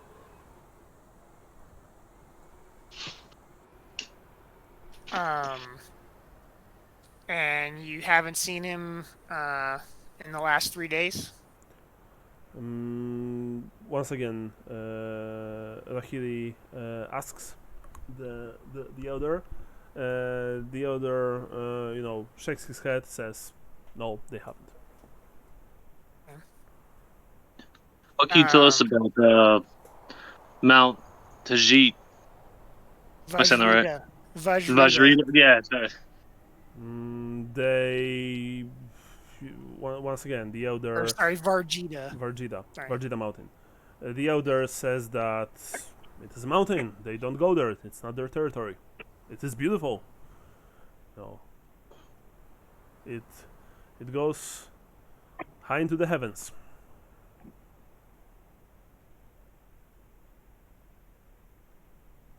By the way, they are all very very kind. You see that they will answer all of your questions. There is no hostility here. The elder smiles at you all the time. And it's a genuine smile, by the way. You see. This is our first time in Afghanistan. Do you mind showing us around your village and how you guys do things here? Rahili asks the question. The other answers that, of course, they will, but maybe after you ask all your questions. Okay. Yeah, I just want an excuse to have a look around. Let's say, okay, well, Ellis gets ready, cracks his knuckles. Well, let's get down to brass tacks. We know this is a sensitive subject. We know that Mr. Ellis asked you about Ghati. Of course, when you asked Yasir to translate this, you see, just by taking a glance at his face, that it went a bit ashen. He translates your question. The elder, just shakes his head, says some things. Yasim says the villagers claim they never have heard the words Kaligati. Now, we know that's a lie. But let's try to phrase that in a nicer way when you tell him that, Yasim. Alright, I would like for all of you to roll human. Okay. Brian gets plus 10% roll. Human plus 10%.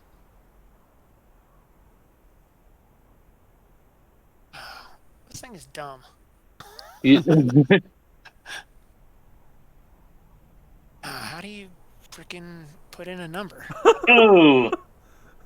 Oh, that's great. Fuck your culture. This is America. Well, someone wants a drone strike on their fucking shitty village, I see. Yeah. Woo. Yeah. Well, nice knowing you. Alright, you don't know. Let me tell you something about 9/11. Take their goats hostage. Yes, and drink some alcohol while you're at. Yeah. Alright, Rat, you actually believe that they are saying the truth. You've never heard of it before? Yeah, you guys, I mean Parker and I don't know why I won't say MacLeod. McLean, you're not sure, but yeah.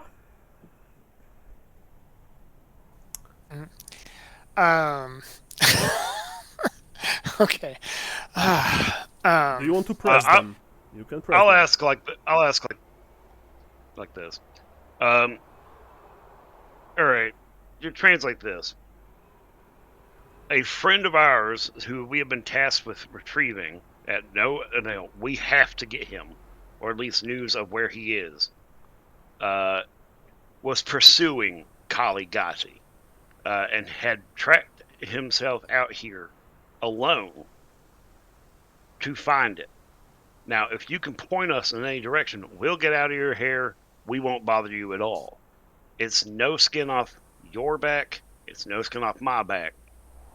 there will be no bad blood between us. If something happens and we are in danger, it's not coming for you. We are making our own mistake. Do you have persuade? I don't. Okay. Well, you have 10%, don't you? I do. And let's see. Oh, I have, 20%. Base is 20. oh, yes, it is. It's worth the punt. Tell you what, Sounds like you're trying to persuade him. you roll me luck, and we'll see if they answer. Let me find my luck real quick. It's Luck just is just 50%. 50%. 150, you pass. Above that, you fail. You can't botch it.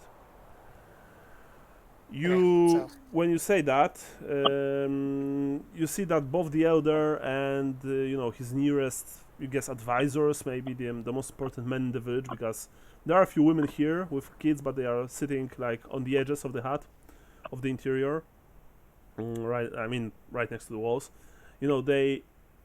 They quickly and very loudly begin to say things and wave their hands. Yasim is like he has this gesture of just trying to placate them, and he says to you, they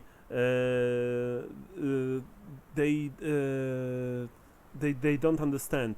They don't understand why you are saying things if they already told you that they don't know anything about Ghati. Because I know they're lying. Ooh, I'm just fighting words. So I started blasting. I'm going off one of my motivations. Okay. The job ain't done till there's nothing left to do. Yeah. That, by the way, right now you also see this. I mean, you believe that the villagers didn't know about Ghati, but you also see that Parker is forcing the issue, and there are already raised voices. No aggression. Let's defend our hosts.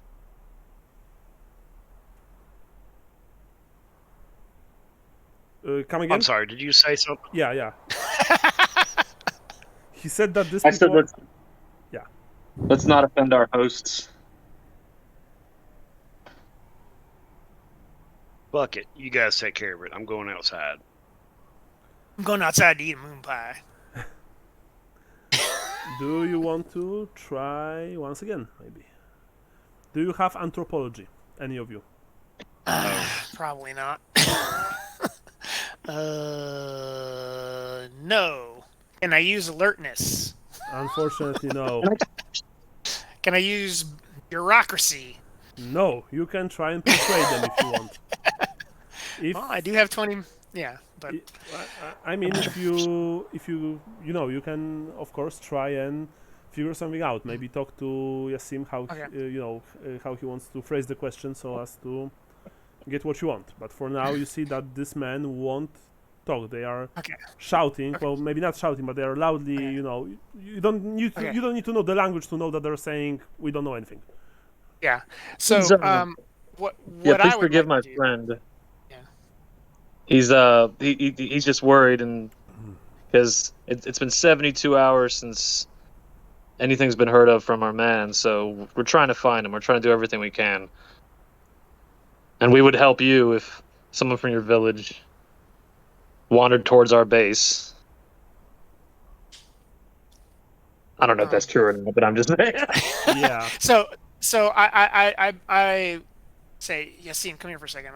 Well, I mean, he can't come in for a second. You are literally sitting surrounded by, more than a dozen people in a very, I mean, it's a large space, but not right now. Right. Well, no. All I'm trying to say is I want to say something to Yasim about like, here's. I'm not going to say exact. Here's what I want to say to these people. Is this like, is there any place that you saw him head off towards that would give us an indication of where he might be headed? We just, we don't know about this other stuff, but we're just trying to find our friend before he gets hurt. Okay. We want him to be safe. Okay, so in that case, I would like for one of you, or maybe actually both of you, to roll me luck rolls with a plus Brian plus 20% modifier, and Sean plus 10% modifier. Okay.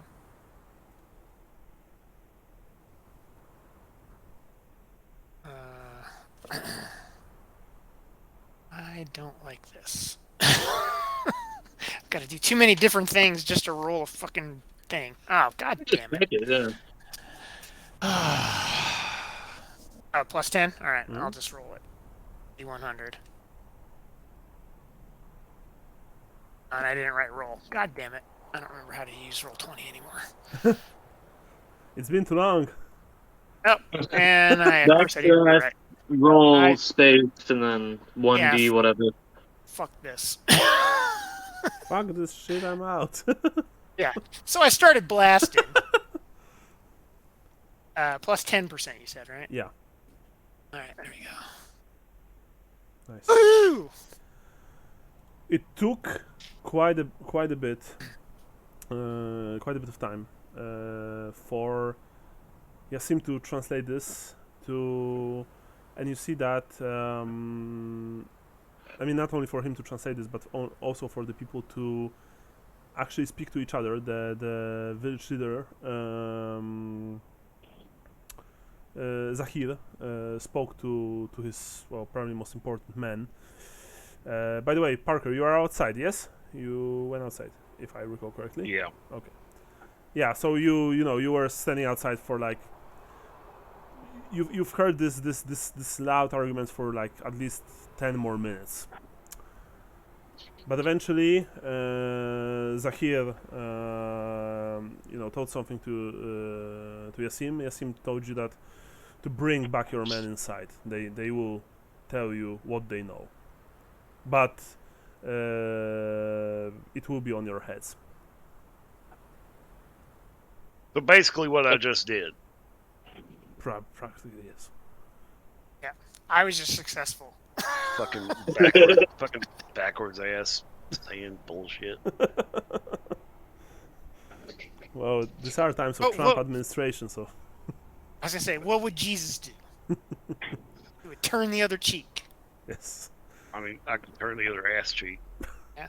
Parker, you enter the hut, I presume. Or not? Yes. Sorry. Yes. Yeah. You sit back, and you see that right now, none of the people looks like none of the people looks like they're smiling. They all have this grim looks on their faces. The women actually took the kids outside. Only men remained, and they look at you with dark stares. Yasim is just, he looks mentally drained. And Zahir quietly speaks to Yasim, who translates to you. They admit, fearfully, and you see right now that these people are very afraid, that a few of their men from time to time have joined a band of fighters who stand against Ghati. The fighters don't attack Ghati directly because only a fool would do such a thing. For one thing, the village is hard to find. A man can wander around the mountain until he starves and see nothing. Other times, the path to the evil place is plain, so the fighters keep watch. They make sure the haunted village and its people don't spread their evil, and they keep strangers away from it. The fighters live in hidden camps. Sometimes they come to a village to demand food and ammunition, or to recruit a new young man. Nobody in Kuluch Kel has seen them in more than a year. The villagers absolutely deny that these fighters could have abducted Ellis.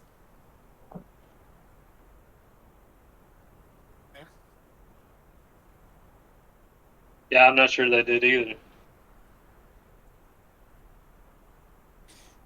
If I wanted to go in their direction, though, where would I head? To the direction of the village? To the direction of the fighters. They live in hidden camps, and the people here don't know where they are.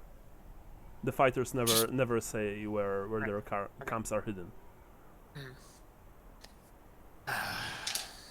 And you don't know where your local men have gone.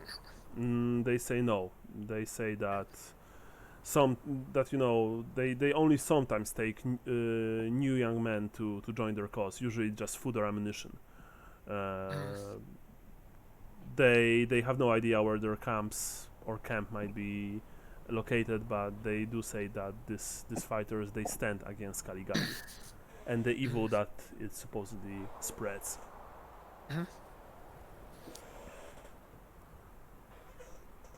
Oh, looks like we're headed up to them our hills, boys.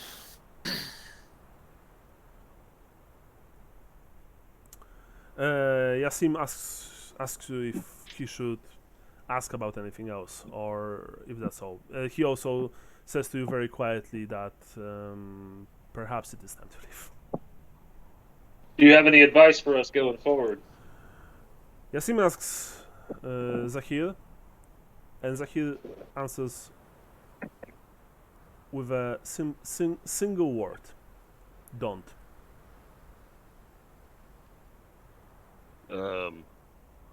Boys, I'm gonna have to do this. You see, God is great. All right, God's great. He protects us all. But he also relies on us to protect each other, because he doesn't want us being lazy pieces of shit. Is there some traditional cultural blessing thing that can give us beforehand, that perhaps if we do die while we're doing this, I can at least get out? Get out? Asks Yasim. When I die, my soul will leave my body, you see. And when I die, my soul will leave my body and go up to heaven. Now, if I'm dying, what's the best word? In a bad place, maybe I don't know the directions. Oh, Yasim says. And he speaks to Zahir. Zahir looks at you with grave face, but then he makes a symbol over you and speaks a few words. And you see that that the other men who sit right next to him and behind him, they they look at this with respect and solemn respect, so to speak. Yasim says that this is a wording prayer, that Allah might watch over you and protect you in the darkest hour of your need. God is great. God is great. Yep. And with that, you finish your tea, which was very good. You take your gifts, and you also, they already took the gifts that you've given them, the smokes and moon pies. You bid farewell to each other in an Afghan tradition, but Zahir in a very broken English, he says farewell to you, and you see that he looks at you not with anger, but with this kind of sadness, like he knows that you're going to do something that perhaps you regret very, very much. When you exit the hut, you see that none of the people are there to wave goodbye to you. You only see scared faces in the windows of the primitive huts, looking at you from within the dark confines. Bryant is like, I don't know what the fuck happened, but suddenly they all went inside, and they were looking at me like I was the dead man walking. Are we good to go? Don't take it personally. Nah, it's all cool, he says. So can we leave back to the base? Yeah, I got what I needed. Y'all? I don't know. I think we are going to have to go back to the base before we go anywhere else. We didn't prepare for this kind of journey. All right. I like to run and gun.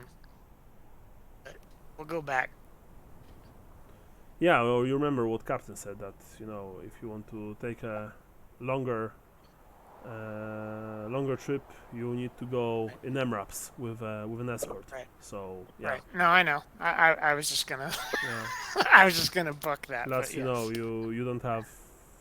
I mean, you have your sidearms, if even that. I'm not sure. I mean, Okay. I recall that Rat, I think, has water PPK, but I'm not sure. I have an axe. You have an axe. Okay, cool. You have an axe. Do you also have a gun?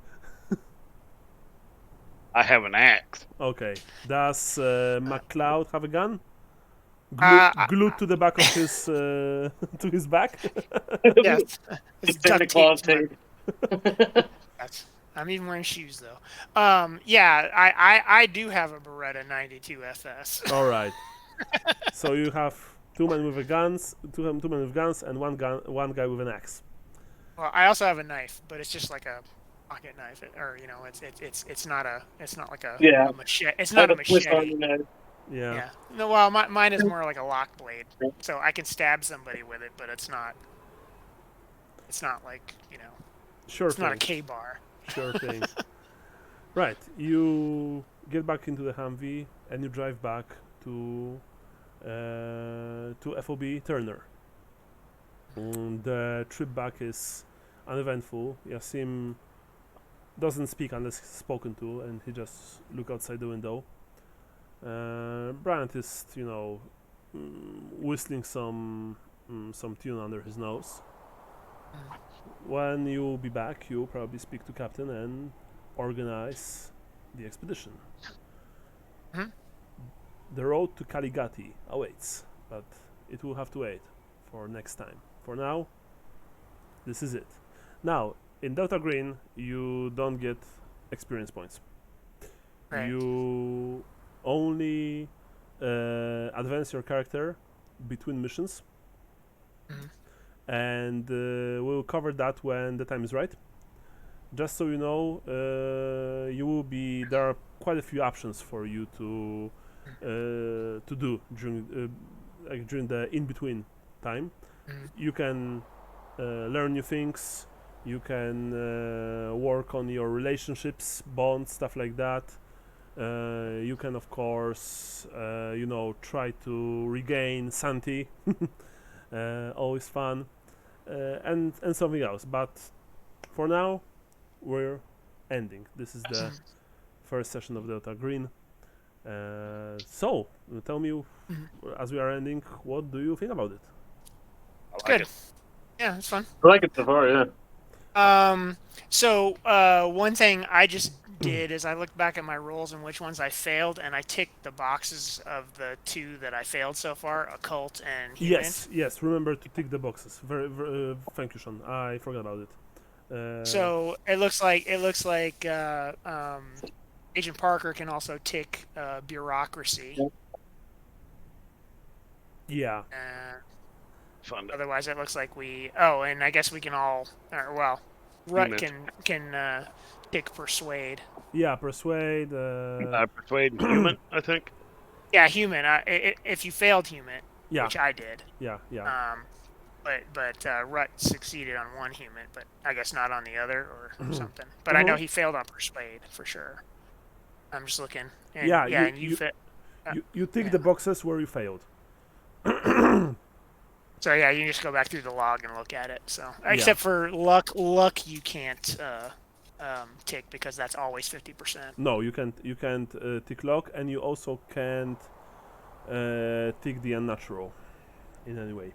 Oh, okay. That's okay. I didn't know that. That's interesting. Unnatural. Oh yeah, I see. There is no. It's mythos. Yeah, it's mythos. You only learn it by experiencing it. Yeah. Which comes at a cost. I think you can tick occult. Yes, I did. I ticked human and occult. Those are the two I failed. Yeah. So Mason and Rat, you also tick occult, please, because you also failed there. And that's that, guys. So while we're here, tell me when you are available. 28th, 4th of September, I don't know. It's up to you. I think the 28th is better because for us, the weekend of the 4th is the Labor Day weekend. Okay. That's my Yeah, birthday. 28 is better for me. What about you, Michael? Yeah, 28th's the better option. The 4th is my birthday weekend, so I'll be inundated. Sure. So let's meet on the 28th. I honestly had lots of fun. I think Delta Green is really cool. Let's see how it will go. This is a tricky system to run and to play because you know the whole lethality thing, high lethality thing. So we'll see if if it will stick. But if it won't, then then we'll think about something else. Probably, I guess, Warhammer, of course. Yeah. Well, I think that's a good point. I think we need to we need to make backup characters just in case. Yeah, I'll probably do a backup. Yeah. I'm an Afghan national. You can actually. The Delta Green, you can play as someone from the from other countries. Your handler is just from Delta Green, but you are a person from said country who works for Delta Green. That said, I would prefer for you guys to play as Americans because next operation will almost certainly be in the States. No, I'm kidding anyway. I wouldn't. It would be weird. Yeah. Like, hey, I'm just some Afghan guy. Can I help you out with this Ghati, please? Yeah. Okay, I'll see you guys on the 28th. Thank you very much for the game. It was excellent. Cool. It's also nice to play with you once again after almost a year, if not more, of hiatus. Glad that we're back. And take care. All right. Good game, guys. Yeah, good game. Talk to you guys later. Bye-bye. Bye-bye.